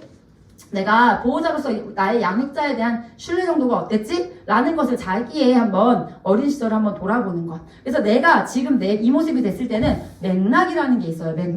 맥락 가운데 우리는 지금의 모습이 된다고 할 수가 있거든요. 그렇기 때문에 맥락을 한번 살펴보는 게 반드시 필요하다고 할 수가 있습니다. 그러면서 이제 지금 안정감과 불안감 정도 나의 저도 사실 되게 불안이 높은 부모인데 하나님 말씀 가운데 많이 지금 치료되고 있거든요. 그래서 나는 어떤 때 어디서 누구에게 안정감을 누리지? 라는 거, 나는 어떤 상황을 불안해하지? 라는 나를 한번 좀 돌아보시는 시간. 왜요? 내가 안정감 있는 사람이 되어야 내 아이도 안정감 있는 아이로 자랄 수가 있거든요. 제가 이 결혼에 대한 부분을 막 자료를 준비하는 중에 어떤 자료에서 어떤 분이 쓰신 글에서 사례로 나왔던 건데 부모님이 이 아버지가 불안감이 엄청 높은 아버지였대요. 그런데 이 아버지가 지금은 예수님을 믿고 지금 이제 그 하나님이 자기 안에서 그 불안감을 치료해 주시고 막 이런 얘기를 하면서 그분이 마지막에 무슨 얘기 쓰셨냐면 내가 이거를 결혼 전에 배웠더라면 결혼 전에 내가 하나님을 제대로 알아서 하나님이 나의 신뢰감의 이유 되신다는 걸 내가 제대로 알았더라면 하면서 무슨 얘기 써놓으셨냐면 자기가 많이 불안했었고 또 자기의 불안한 상태로 아이를 키웠고 그러니까 이 불안감이 자녀에게 다 간 거죠. 그래서 그 자녀가 지금 정신병원에 가 있다는 아들이 지금 그 얘기를 쓰면서 자기가 이거를 이때 배웠더라면 그리고 오은영 박사님의 그 금쪽 상담소에도 불안감이 엄청 높은 이 엄마가 이제 나왔더라고요. 그래서 이 오은영 박사님이 그 엄마한테 하게 했던 게 뭐냐면 이 엄마가 불안감이 높으니까 밖에 나가지 못해요. 나가면 막 이 차가 아이를 칠 것 같고 막 갑자기 어떤 괴한이 나타나서 막 칼을 등에 꼽을 것 같고 막 두렵고 막 그래서 자기는 막 못하겠다 이제 그 얘기를 이제 하는데 그 오은영 박사님이 이 엄마에게 하는 게 뭐였냐면 아이를 데리고 아이는 지금 밖에 자극이 엄청 필요한 시기다. 그래서 발달이 엄청 돼야 되기 때문에 나들이를 이렇게 가면서 계속 아이한테 얘기해줘라. 엄마가 옆에 있으니까 괜찮아. 근데 아이를 거기 나오는 거 보니까 이 아이가 같이 가는데 아이도 막 참으면 화들짝 놀라서 어쩔 줄 몰라 하는 거예요. 그러니까 엄마의 불안감이 엄마가 막 어쩔 줄 몰라 하니까 아이는요 엄마한테 일체감을 느끼거든요. 엄마가 두려워하고 엄마가 싫어하는 사람 나도 싫어해. 약간 이런 게 있단 말이야 아이는. 그러니까 아이가 뭐 참아보면 어쩔 줄 모르고. 근데 엄마가 오은영 박사님이 시킨 대로 엄마가 옆에 있으니까 괜찮아. 맞아요, 여러분. 이 세상은 타락했기 때문에요. 위험한 세상인 거 맞아요. 그런데 우리는 우리 하나님이 그거 우리한테 해주시는 거 아닌가요? 우리 손을 잡아주시고 맞아. 이 세상은 위험한 거 맞아. 그런데 내가 네 손 잡고 있으니까 괜찮아. 우리가요 하나님 안에서 우리의 이 불안감 이게요 하나님 앞에서 이 믿음의 걸음을 하나님이요 우리 그렇게 살기 원치 않으신다니까 한 치 앞도 몰라서 한 발짝 디딜 때마다 막 두려워하고 겁나하고 막 우리 그렇게 살기를 하나님이 원치 않으셔서 주시는 게 성경이고 그래서 우리 하나님이 성령님을 우리 앞에 붙여주신 거라니까요. 하나님 우리가 이렇게 불안함 가운데 사는 것을 원치 않으십니다. 우리가 확신 가운데 여러분 믿음은 언제 성장합니까? 하나님 저는요 이 상황이요 하나님 나한테 너무 하신 것 같고요 너무 속상하고요 막 그 기도 가운데 성장하는 거 아시죠 여러분? 제가 한 번은요 어떤 상황이 진짜 하나님 이건 너무한 것 같고 이건 아닌 것 같고 그래서 막 찬양을 틀어놓고 막 기도를 하는데 그 찬양에서 가사가 이렇게 나오는 거예요. 내 영은 안전합니다 이렇게 나오는데 하나님 하나도 안 안전한 것 같거든요 막 이제 그런데 막 그 기도를 하는데 죄송해요 안전한 거 알고 있어요 극간일로대 안전이 지금 무너졌다고 말하는 건 거짓말인 거 알아요 하나님 죄송해요. 여러분 우리의 신앙이 어떻게 성장합니까? 이어 사람의 감정 가운데요 불안감은요 필요해요. 안전을 위해서 어떤 대상에 대해서는요 믿지 말아야 될 존재가 있어요. 다 믿어버리면 안 돼요. 분별할 줄 알아야 돼요. 그래서 두 감정 다 필요해요. 그런데 뭐가 문제냐면요 불안감이 더 높을 경우에 신뢰감보다 불안감이 더 높을 경우가 문제가 되는 거예요. 신뢰감보다 불안감이 더 높으면 어떤 현상이 발생할까요? 그러면요, 아무것도 못해요. 불안해서 아무것도 할 수가 없어요. 여러분, 그래서 두 감정은 다 필요합니다. 다 필요한데, 이 불안감이 신뢰감보다 높아질 경우에, 그러면 어떤 것도 시도하기가 두려운 아이가 될 수가 있다라는 거죠. 우리의 신앙은 어떻게 성장하냐면요, 진짜, 이게 하나님 나한테 주신 상황일까? 하나님 너무 하신 것 같은데? 했는데, 그럼에도 믿음의 발자국을 한 발자국 떼. 그래서 그 가운데서 하나님의 역사를 봐. 하나님을 신뢰할 만한 분이셨어. 라고 우리 아이들이요 부모에 대해서 신뢰를 어떻게 갈까요? 부모가요 막 아이를 기쁘게 해주기도 하죠. 그 가운데서 신뢰감 막 정서적인 일체감 막 같이 막 웃고 즐거워하면서 그 가운데서 자녀하고 부모 가운데 신뢰감 형성됩니다. 하지만 이걸 엄마가 뭔가를 안 된다고 했어. 그러면 우리 엄마 날 안 사랑하는 것 같아. 그런데 다시 또 경험해야 엄마는 이런 마음은 나한테 안 된다고 한 거였어. 그러면서 신뢰감이 형성되는 거잖아요. 우리의 신앙이 그렇잖아요. 못 믿을 것 같은데 하나님 이건 하나님이 너무 하신 거. 근데 한 발자국 믿음으로 또 걸었을 때 하나님을 신뢰할 분이셨어. 이러면서 그렇게 믿음이 성장하는 것처럼 아이의 지금 가장 큰 이 부분에 있어서 우리가 나를 한번 점검해 보고요. 그리고 아이에 대해서도 아이의 성장 과정 어땠지? 아이의 지금 맥락을 한번 살펴보는 거예요. 그러면서 아이는 어떤 때 누구에게 안정감을 느끼지? 어떤 상황을 불안해하지? 자, 나는 나의 자녀가 무엇을 신뢰했으면 좋겠지? 그것을 향해 어떤 스텝을 지금 밟고 있지? 그리고 나하고 나의 자녀가 신뢰하지 않았으면 좋겠는 것. 그럼 그것을 향해서 어떤 스텝을 밟아야 할까? 뭐 이런 것들.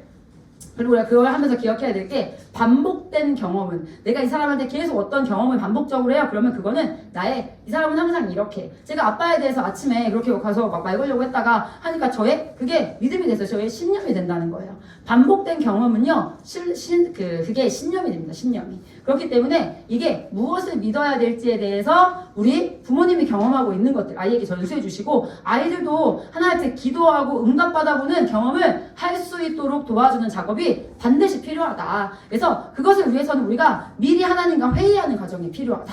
네.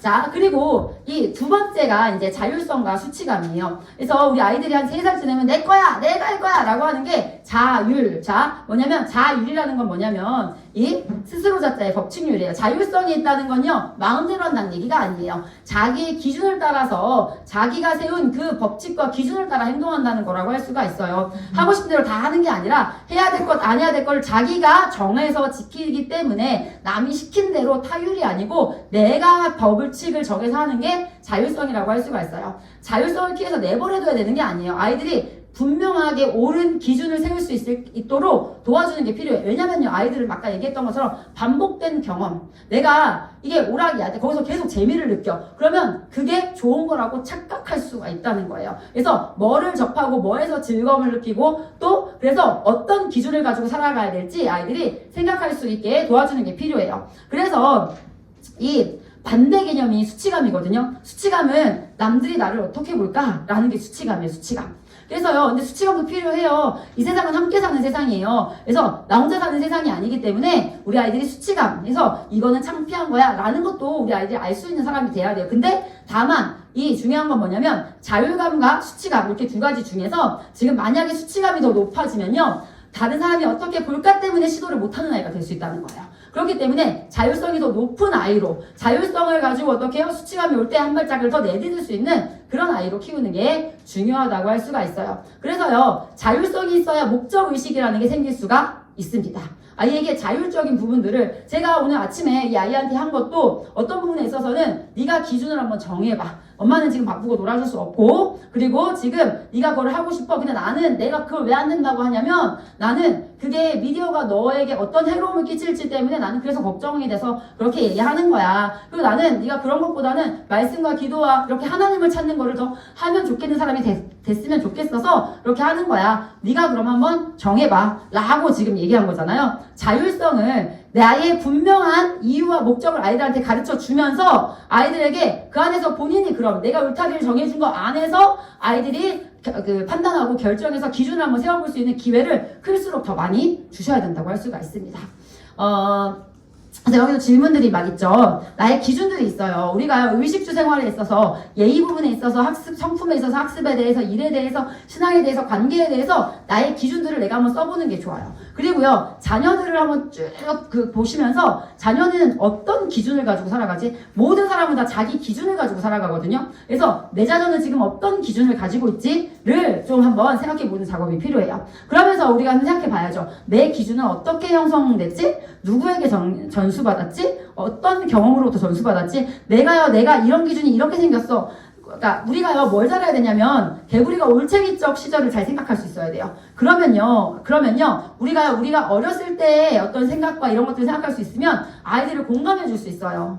우리는요, 아이들을 공감 못 해줄 존재가 아니에요. 왜냐면 우리도 다 그런 경험을 하면서 컸기 때문에. 그래서 우리는 나는 이 기준, 내 좋은 이 기준이 있는데 나는 어떻게 이게 형성됐지? 라는 것을 한번 생각해 보는 거죠. 그러면서 생각해 보는 거예요. 자녀의 기준은 어떻게 형성됐지? 그러니까 친구들 영향도 있을 거고요. 뭐 다른 여러 가지 있을 거예요. 그러면 내가 이 기준을 이렇게 교정해주기 위해서 어떻게 해야 될지가 맥락을 보면 그냥 저절로 보이는 것들이 있어요. 그래서 한번 요걸 적어보시도록 적었고요. 그리고 내가 자녀에게 형성해주고 싶은 기준. 자, 내가 자녀에게 형성해주고 싶은 기준. 내가 하루아침에 나에게 그 좋은 기준이요. 여러분에게 있는 좋은 기준이 하루아침에 생긴 게 아니고 어떤 단계들이 있었다는 거예요. 그래서 내가 아이에게 형성해주고 싶은 기준이 있다면 하나님 앞에 지혜를 구해야 돼. 아까 얘기했던 것처럼 지적으로 내가 아이에게 지적으로 알게 해야 될 영역이 있고요. 정서적으로 아이를 도와줘야 될 영역 또 있을 수 있어요. 정서적으로 지지해주고 응원해주고 또는 상을 좀 주는 걸 통해서 또는 이건 따끔하게 아니라고 하는 것을 통해서 정서적으로 아이를 좀 도와줘야 될 부분이 있을 수 있어요. 환경적으로 의지적으로 아이들이 습관이 될 수 있도록 내가 세팅을 해주는 게 필요한 부분이 있을 수도 있어요. 그래서 이 어떤 단계가 필요할까? 기준이 형성되기 위해서 어떤 계기가 있으면 좋을까? 지혜를 하나님께 구하는 것이 필요하다고 할 수가 있습니다. 수치감에 대해서도 한번 생각해 봐야 돼요. 내가 창피해하는 거 뭐 있지? 자녀가 창피해하는 거 뭐 있지? 대체 그걸 왜 창피해하는 걸까? 창피할 만한 것인가? 아니면 창피하지 말아야 되는 것인데 창피해하는 것인가를 구분해 보는 것이 필요합니다. 그러면 나에 대해서는요, 내가 왜 창피하지를 생각하고 그 다음은 나는 그럼 내가 앞으로 그 부분에 대해서 내가 이거를 어떻게 여길까? 내가 수치감으로 느끼는데 이거 창피할 게 아니야. 그러면 창피하지 말아야겠죠. 근데 이건 충분히 창피할 만한 일이야. 그러면 앞으로의 자세에 있어서 나는 수치감의 정도가 또 너무 커버리면 안 돼요. 그쵸? 그래서 이 정도는 적절한가? 뭐 이런 것들 생각할 수 있겠죠. 아이한테는요, 야, 그걸 수치스러워하지 마! 라고 해서 안 되는 게 아니에요. 아이는 이미 거기서 수치감을 느끼고 있어요. 근데 이거 수치스러울 만한 일이 아니야. 앞에서도 말하는 거 수치감 느낄 만한 일이 아니야. 라는 걸 알려주고 싶어. 그러면 이게 지금 필요한 수치감인가 아닌가를 구분한 다음에 이거는 안 필요한 수치감에 잘못 느끼고 있어. 그러면 단계를 가지고 도와줘야 돼요. 갑자기 우리한테도 지금 내가 어떤 부분에 있어도 나고 창피하고 나 앞에서 말하는 거 싫고 이런데 그걸 그냥 당장 그거 다 무시해버리고 그냥 앞에 나서 말해. 이러면 그거 너무한 거잖아요. 그냥 수치스러워하지 마라고 하면 그게 그렇게가 안 되잖아요. 그쵸? 단계를 가지고 어떤 단계를 가지고 나는 이 아이를 이끌어야 될까? 개별적인 이 지도가 필요하다고 할 수가 있어요. 그래서 수치감을 느껴야 될 것도요. 너무 과하게 느껴버리는 경우가 있어요. 그럼 문제가 돼요. 그래서 수치감을 느껴야 될 만한 거, 저는요, 공간관리 진짜 잘 못하거든요. 근데 우리 아이들이 막 집 지저분한데 막 친구들 데리고 와서 놀고 있어. 찬수야, 있잖아, 이건 창피한 거야. 좀 치우고 불렀어야지. 이제 이런 얘기를 해요. 그래서 이제 찬수한테 무슨 얘기 하냐면, 이거는 있잖아, 우리는 거룩을 따라가는 사람들이야. 깨끗함을 따라가는 사람들이고, 이거는 우리의 부족함이야. 근데 있잖아, 이거는 상대방한테도 예의가 아닐 수 있는 거다. 이제 말해서 설명을 좀 해줘요. 그래서 여기 수치감을 느껴야 될 때 수치감을 못 느껴. 또는 수치감을 느끼지 말아야 될 때 너무 과하게 수치감을 느껴. 뭐 이제 이런 부분들에 대해서 아이에게 이 어떤 단계를 가지고 이끌어 줄 것인가. 나 스스로에 대해서 한번 생각해보고 또 아이에 대해서도 이 부분을 생각하는 게 필요해서 제가 여기 질문으로 넣어놨고요. 자, 그리고 이제 그 다음은요. 말을 엄청 잘하는 애가 5살이죠? 근데요, 지금 이거는요, 그 나이 때만 필요한 게 아니에요. 신뢰감은요, 그때부터, 영아기 때부터 해서 지금까지 쭉 커가는 거.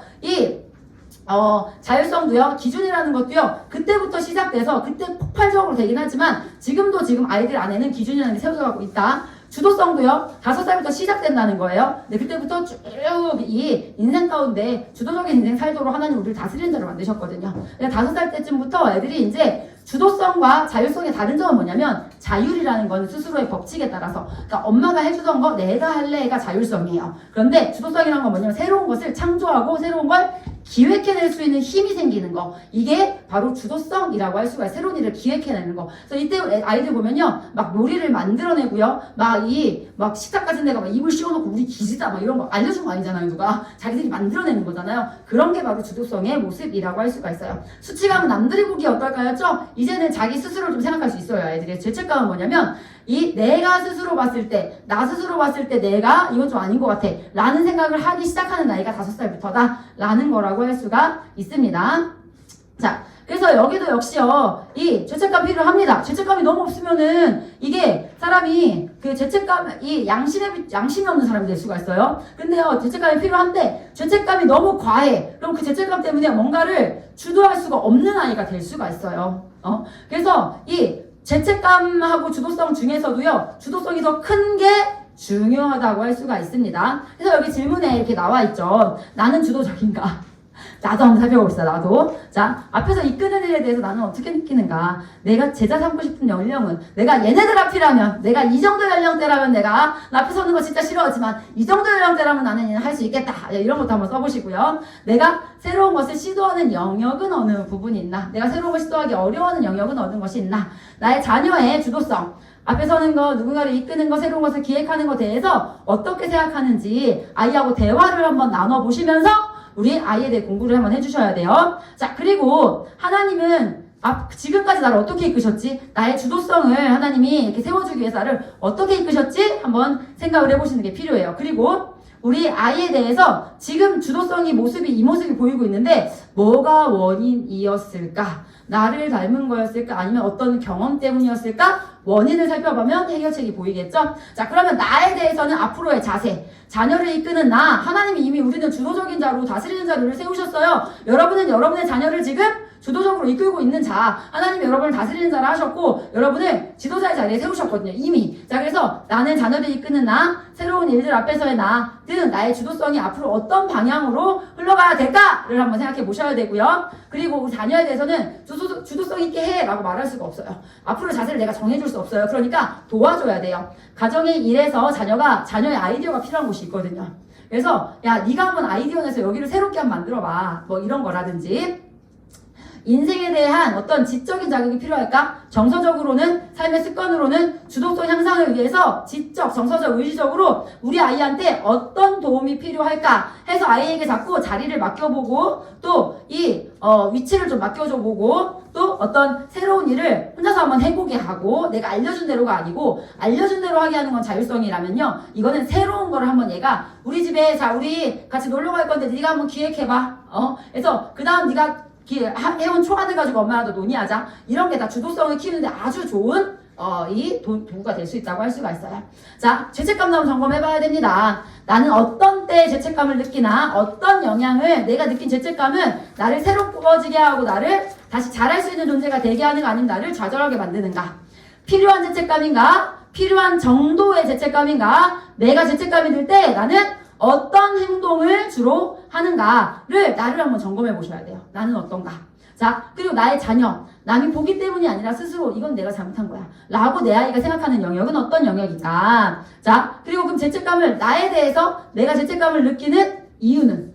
죄책감을 느끼는 이유는 뭐지? 라고 한번 생각해 보시고요. 죄책감 모습의, 우리 아이에 대해서는 죄책감의 모습의 원인. 죄책감을 느끼는 게 우리 아이에게 어떤 모습으로 나타나지? 라는 거. 자, 그리고 그 죄책감이 어떤 영향을 끼치지? 라는 걸 한번 봐주실 수 있어야 되고요. 자, 그리고 앞으로의 자세. 죄책감에 대한 나의 반응이 내가 어때야 될까? 내가 죄책감이 느껴질 때 앞으로는 우리의 신앙의 기본은 회개와 믿음이잖아요. 그렇죠? 우리는 죄책감 필요해요. 하나님 앞에 회개하는 게 항상 필요해요. 우리는 항상 회개하고 그리고 어떻게 하나님 앞에 믿음으로 발걸음을 내딛는 거. 내가 죄인이지만 하지만 기쁘게 살 수 있는 이유는 나의 믿음의 대상 되신 하나님이 있기 때문이잖아요. 그렇죠? 그래서 이 죄책감에 대해서 나는 앞으로 어떻게 반응해야 될까 한번 생각해 보고요. 또 나의 아이에 대해서 아이가 이 죄책감의 모습이 있을 때 믿음으로 반응한다는 것은 무엇일까? 용서를 당연히 여기는 것이 아니라 용서를 감사해야 하고 그 감사를 기뻐하는 자세는 어떤 것일까? 아이가 이런 생각을 한번 해볼 수 있게 도와주는 거 필요합니다.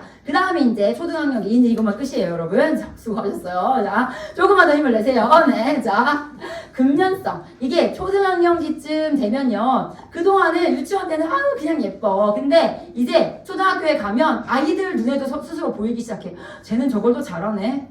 단체 생활이 제대로 이제 시작이 되면서 쟤는 저걸 난 이걸 못하네. 이제 이런 게 보이게 되는 시기. 그래서 아이들이 인지도 이제 그걸 인지할 수 있는 이제 연령이 된 거죠. 그래서 이제 행동의 결과로 성과를 이제 보여지는 시기가 바로 초등학년기라고 할 수가 있어요. 그래서 거기에서 아이들은 근면성과 열등감의 이 발달 과업을 가지고 있다고 할 수가 있는데 열등감도 필요합니다. 남들이 나보다 더 잘할 수 있다라는 걸 통해서요 겸손을 배울 수 있어야 되거든요. 하지만 문제는 뭐냐면 항상 이렇게 두 가지 감정이 긍정적인 게 있고 부정적인 게 있어요. 근데 부정적인 게 더 커서 긍정적인 거를 엎어버리면 그러면 항상 문제가 돼버리는 거거든요. 그래서 근면성이 열등감을 이겨야 합니다. 내가 이거 잘 못하는데 쟤는 되게 쟤는 나보다 일찍 시작했구나. 그래서 그렇구나. 라고 하면서 나도 하면 할 수 있겠구나. 반복하는 가운데 능숙해지도록 지으신 게 하나님이 하신 일이지 라는 것을 아이들이 생각할 수 이때 직업관을 세우면 진짜 좋아요. 직업관에서 이 일에 대해서 얘기해 주면서 반복하면 능숙해지도록 하는 게 하나님의 원리다. 제가 얘네들 방과후할 때 방과후 애들은 이제 일반 학교 다니면서 이제 오는 아이들이었는데 어떤 아이가 이제 제가 아이들한테 뭐를 이렇게 숙제를 내줬었냐면 학교에 가서 지금 5학년인데 다 5학년으로 살 게 아니다. 걔네가 10년이 지나면 이제 20대가 되고 10년이 또 지나면 30대가 된다. 걔네가 나라를 이끌어갈 사람들이다. 그런데 진짜 저 모습은 고쳐줘야겠다. 라고 생각이 되는 부분 찾아갖고 와. 라고 이제 애들한테 숙제를 내줬었어요. 왜 제가 그 숙제를 냈냐면 애들한테 시야를 좀 주고 싶어서. 그냥 다 같이 있으니까 방과후는 애들이 그 모습을 보고 그냥 그게 보통이니까 난 쟤보단 낫지. 이게 애들이 있어서 안 바뀌어요, 애들이. 그래서 방과후에서 하는데도 안 바뀌어요. 그래서 애들한테 숙제를 내주면서 그러니까 그 모습을 보면 시야를 좀 점검해주고 저거는 아니지라는 시야를 좀 갖게 해주고 싶어서 이제 그런 숙제를 냈는데 한 아이가 와서 이제 얘기를 하는 거죠. 성교사님 있잖아요. 오늘 저희가 배드민턴을 했거든요. 근데 성교사님 저희는 배웠잖아요.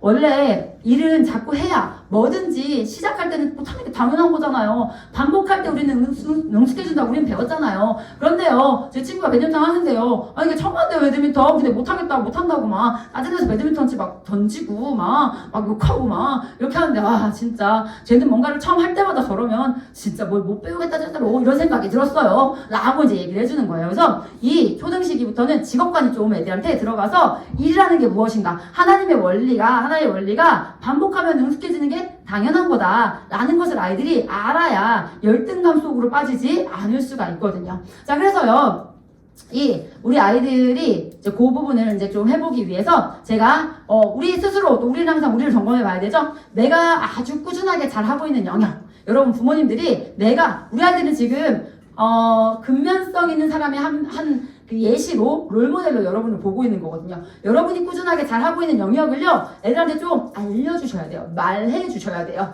내가 이렇게 꾸준하게 하니까 엄마가 이걸 원래 못했었거든. 이걸 꾸준하게 하니까 이걸 잘하게 됐어. 라는 얘기를 아이들에게 전수를 좀 해주셔야 돼요. 몰래 숨어서 하시면 안 돼요. 이 아이들한테는 좀 보여주셔야 여러분의 삶이 전수가 됩니다. 여러분의 좋은 게 아이들한테 가게 하셔야 돼요. 여러분의 실수하는 걸 얘기해 주셔야 돼요. 그래야 아이들이 맨땅에 헤딩이 아니라 쿠셔니에 우리 엄마는 이게 이런 실수를 했다고 했었는데 그럼 난 어떻게 해야 되지? 라는 쿠셔니에 헤딩을 하게 해주셔야 되지. 안 그러면요 인생 다 어려워요. 애들 맨땅에 헤딩하면 고통스러워요. 아파요. 덜 아프게 해주세요. 맨땅이 아니고 쿠셔니에 여러분이 쌓아주신 쿠셔니에 헤딩할 수 있게 도와주셔야 돼요. 자, 그래서 여러분이 잘하고 있는 영역, 여러분이 잘 못하고 있는 영역, 꾸준해야지 하는데 안 되는 영역, 자, 그거 여러분 한번 써보시고요. 꾸준하면 내가 이룬 성취들, 그래서 아이들하고 이런 대화를 해주시는 게 진짜 중요하다고 할 수가 있어요. 그리고 우리 아이에게 내가 칭찬해줄 영역, 근면성을 잘 이어오고 있는 영역, 근데요 이걸 점검해 줘야 돼요. 그에 대한 자녀의 감정은 어떤지. 예전에 우리 그 학교에 온 친구 중에요, 말씀함송을 안 하면 엄마가 학교를 안 보내셨대요. 그래서 말씀함송을 진짜 많이 하는 애가 있었거든요. 근데 걔는 학교 가서 하는 말이 뭐였냐면, 저는 말씀 진짜 많이 알아요. 근데 전 말씀함송이 제일 싫어요. 이렇게 말하는. 자, 그리고 또 어떤 애가 있었냐면, 저는요 생각하는 게 제일 싫어요. 엄마랑 통화해보니까 엄마가 생각하는 게 중요하다는 걸 어릴 때부터 생각하는데 엄마는 바쁘고, 그래서 생각하는 학원을 보내셨대요. 돈 되게 비싸대요. 그래서 생각하는 학원을 보냈는데 자기는 생각하는 게 제일 싫대요. 그러니까 애가 꾸준히 하고 있는데요, 그거랑 계속 멀어지고 있을 수가 있어요. 감정에 따라서 아이는 싫다는 마음이 계속 견고해지고 있을 수가 있어요. 그러면 여러분 방법을 바꿔봐야 돼요. 그래서 여러분 이 근면성을 잘 이어오고 있는 영역들 살펴보셔야 돼요. 그리고 그게 뭔지를 아이가 깨달을 수 있게 해주셔야 돼요. 우리 민정공동체에서도 선교사님들 계속 하고 계시는 게 뭐냐면, 계속 아이들을 습관 잡아주십니다. 근데 의정적으로 아이들 합니다. 그러면서 계속 가치관 교육해 주신단 말이에요. 메시지 계속 전하신단 말이에요. 그러면서 뭐예요? 그게 뭔지, 네가 하고 있는 지금 몸으로 익히고 있는 그게 어떤 의미가 있는 건지 그거를 계속 알려주는 게 필요하거든요. 그래서 이 아이가 어떤 감정을 느끼고 있는지, 거기에 대한 지식이 있는지, 지금 그런 것들을 우리가 좀 돌보는 부분이 필요하고요. 그리고 내가 근면했던 그 부분에 있어서 나를 분석해보면 우리 아이를 어떻게, 다 같은 사람이거든요 사실. 그래서 어떻게 도와줄지가 보여요. 내가 근면하게 행동하는데 도움이 되었던 요소 뭐 있지? 내가 진짜 나 공간 정리 엄청 잘하는데 우리 엄마가 나를 어떻게 도와줬었지? 이걸 한번 여러분이 분석을 해보시는 거예요. 그래서 거기에 도움이 되었던 요소들이 뭐가 있었지? 라는 걸 좀 해보시는 거예요. 그리고 여러분이 근면성이 부족하다고 여겨지는 부분들, 어떤 부분이, 이거는 우리 아이가 근면성이 부족하다고 여러분이 생각했을 때 여겨지는 영역들. 자, 이거 죄책감, 이거는 지워야 되는 잘못 제가 안 지웠네요. 그래서 근면성이 부족하다고 느껴지는 영역들, 그 근면성 부족이 어떤 식으로 이 아이의 삶에 영향을 끼치고 있는지, 제가 잘못 썼어요 여기는. 자, 그 부분을 한번 여러분이 점검해 보시는 게 한번 필요해요. 그걸 보이고 나면요 어떻게 도와줄지가 또 보이는 부분들이 있어요. 그걸 가지고 가서요 우리가 잘못 생각하고 있는 것들이 있을 수 있거든요. 그래서 하나님 앞에 가서 한번 확인을 받고 지혜를 얻고, 그리고 우리 아이들이 이끄는 게 필요합니다. 자, 앞으로의 자세, 나에 대해서 앞으로의 자세, 내가 근면해야 될 영역, 나의 근면함을 도울 수 있는 요소, 어떻게 근면할 수 있을까? 우리 아이에 대해서 어떤 도움이 필요할까? 근면한 것에서 즐거움을 느낄 수 있게 하는 방법은, 근면성을 기르기 좋은 환경은 뭘까? 사실은 이거는요 여러분, 제가 이거 강의를요 사실은 하나하나를 지금 1시간씩 여러분 다 적어보시면서 서로 나눠보시면서 사실 이렇게 해야 되는 강의예요. 근데 제가 이거 1시간 나려고 하니까 이게 엄청 나네요 지금. 근데 저는 여러분에게 좀 바라는 건 뭐냐면, 다체부가요 오늘 강의 마지막이라고 알고 있어요. 그쵸? 근데요 이 부모님들이 좀 많이 모이셔가지고 진짜 이런 부분들 혼자 하려면 잘 안 되잖아요. 그쵸? 그리고 다른 부모님들 어떻게 하시는지 궁금하지 않으세요? 저는 제가 수업을 하면서도, 제가 클래스인으로 지금 수업을 이렇게 해보면서 다른 선생님들 어떻게 하시지? 그쵸? 엄청 선생님들한테 물어보거든요. 선생님들은 어떤 기술을 사용하시나요? 막 이런 거 물어보거든요. 그래서 여러분이요 이게 다체부, 이게 오늘이 마지막이라고 들었어요. 그런데 여러분이 좀 모이셔가지고, 나는 우리 아이의 근면성을 위해서 이런 노력을 하고 있고요, 제가요 저의 근면성을 돌아보니까 이렇더라고요, 이런 좀 그런 시간들. 그래서 내 아이의 어떤 걱정스러운 부분들에 대해서 그냥 혼자 하는 게 아니라 좀 그렇게 나누고 또 지혜를 구하고, 이런 좀 모임들이 계속 좀 이어지면 좋겠다, 뭐 이런 생각이 좀 들었어요. 네, 아무튼 그래서 근면성을 기르기 좋은 환경은 뭐지? 이런 것도 한번 고민해 보시고 열등감에 대해서도 여러분이 느꼈던 열등감들 한번 기억을 떠올려 보시고 아이를 이해하기 훨씬 더 좋을 수 있습니다. 나에게 열등감이 느껴지는 때는 언제지? 열등감이 나에게 어떤 영향을 끼쳐서 나에게 어떤 행동을 가져왔지? 이런 것들. 자, 그래서 나의 자녀의 열등감. 대화 또는 행동을 이렇게 파악해 봤을 때 난 이거 못해요 막 이렇게 애들이 얘기하는 부분들 막 어떤 부분들이 있지. 자, 그리고 나에 대해서 왜 열등감을 느끼지 한번 생각해 보시고 또 우리 아이들이 지금 내 아이가 왜 느끼지 그 열등감을 어떤 결과를 지금 가져오고 있지? 라는 부분을 한번 고민해 보시고 나에 대해서는 여기도 똑같이 앞으로의 자세 내가 열등감이 느껴질 때 나는 어떤 자세를 취할까 또 우리 아이가 그런 부분에 있어서 내가 어떤 지도가 필요할까 라는 것을 여러분이 한번 보시면 좋겠어요. 여러분 하나님은요 사람을요 다스리는 자로 지으셨습니다. 저는 30대 때 트리플 스쿨 배우면서 다스리는 자라는 곳에 충격받았잖아요. 전 순종해야 되는 존재라고 배워왔던 것 같은데 내가 다스리는 거는 대통령이 하고 왕이 하고 내가 할 건 아닌 줄 알았는데 근데 여러분 우리 다스리고 있잖아요 지금 우리 아이들을. 우리 아이들이 지금 왜 학습하고 있습니까? 학습하는 이유는 다스리기 위해서예요. 하나님이 지금 아이들한테 어제 얘기해 준 게 뭐였냐면 지금 집중적인 학습을 하게 하시는 이유는 뭔지 알아? 너에게 풍성한 열매를 맺게 해주고 싶으셔서 지금 집중적인 안식을 주시고 있는 거야 라는 얘기를 했거든요. 여러분 하나님은요 우리를요 어떻게 살아가길 원하시냐면 하나님 우리를 정말 확신 가운데 믿음 가운데 한 걸음 한 걸음을 걷는 자 그리고요 그 확신 가운데 한 걸음 한 걸음을 걸으면서 어떻게요? 이 분명한 하나님의 기준을 나의 기준으로 어떻게요? 자율성 있게 사는 자 그리고 어떻게요? 주도적으로 사는 자 이 하나님이 다스리는 자 이끄는 자로 우리를 세우셨거든요. 그리고 하나님은 우리가 어떻게요? 근면하게 살아가는 자 그 가운데 이 위에 단계가 바로 뭐냐면 자아 정체감이에요. 지금까지 이 모든 경험을 통해서 난 이런 사람이지 난 하나님을 신뢰하는 사람이지 나는 나의 기준을 가지고 하나님이 주신 그 말씀의 기준을 가지고 나는 주도적이고 근면하게 살아가는 사람이지 라는 거 하나님이 우리를 그렇게 살도록 지으셨다는 거예요. 여러분 우리 아이들을 가장 먼저는 관찰합시다. 관찰. 여러분이 아이들의 관찰을 이렇게 하셔서 지금까지 쭉 공부해 오셨잖아요. 그렇죠? 그래서 그 공부한 것을 통해서 여러분이 정말 제대로 사랑하기 위해서는 알때 깊이 있게 살아갈 수 있다. 그 부분을 우리가 놓치지 않았으면 좋겠어요. 그리고 우리 아이들에게 정말 하나님이 우리를 쓰기 원하세요. 아이가 자율성 있는 아이가 되게 하는데 하나님 우리를 쓰기 원하세요. 하나님이요 우리 아이들이 정말 안정감 있게 우리 아이들이 주도적으로 우리 아이들이 정말 근면한 자로 살게 하는 그 일에요 하나님이 우리를 쓰기 원하세요. 우리를 롤모델로 쓰기 원하시고요. 하나님이 우리를 통해서 그 아이들을 이끄시기 원하십니다. 내가 잘하는 것도 내가 잘 못하는 것도 여러분 아이들과 초등학생 이제 중학생 아시죠 여러분? 발달 단계가 보호자에서 훈육자 그리고 초등학교 때부터는 어때요? 교육자 그쵸? 자 그리고 조언자 이렇게 우리는 아이들을 인격적으로 존중해주면서 내가 먼저 앞서서 본을 보이면서 우리 그렇게 가야 되잖아요. 그쵸? 그래서 우리의 감정의 모습을 한번 좀 살펴보시고 그리고 내가 하나님 앞에 믿음의 걸음을 내디디면서 또 내 아이를 같이 손으로 잡고 이렇게 아이들을 이끄는 그런 또 저희가 됐으면 좋겠습니다. 아유 또 긴 시간 강의 들으시느라고 고생 많으셨습니다. 강의는 여기까지 하겠습니다. 감사합니다.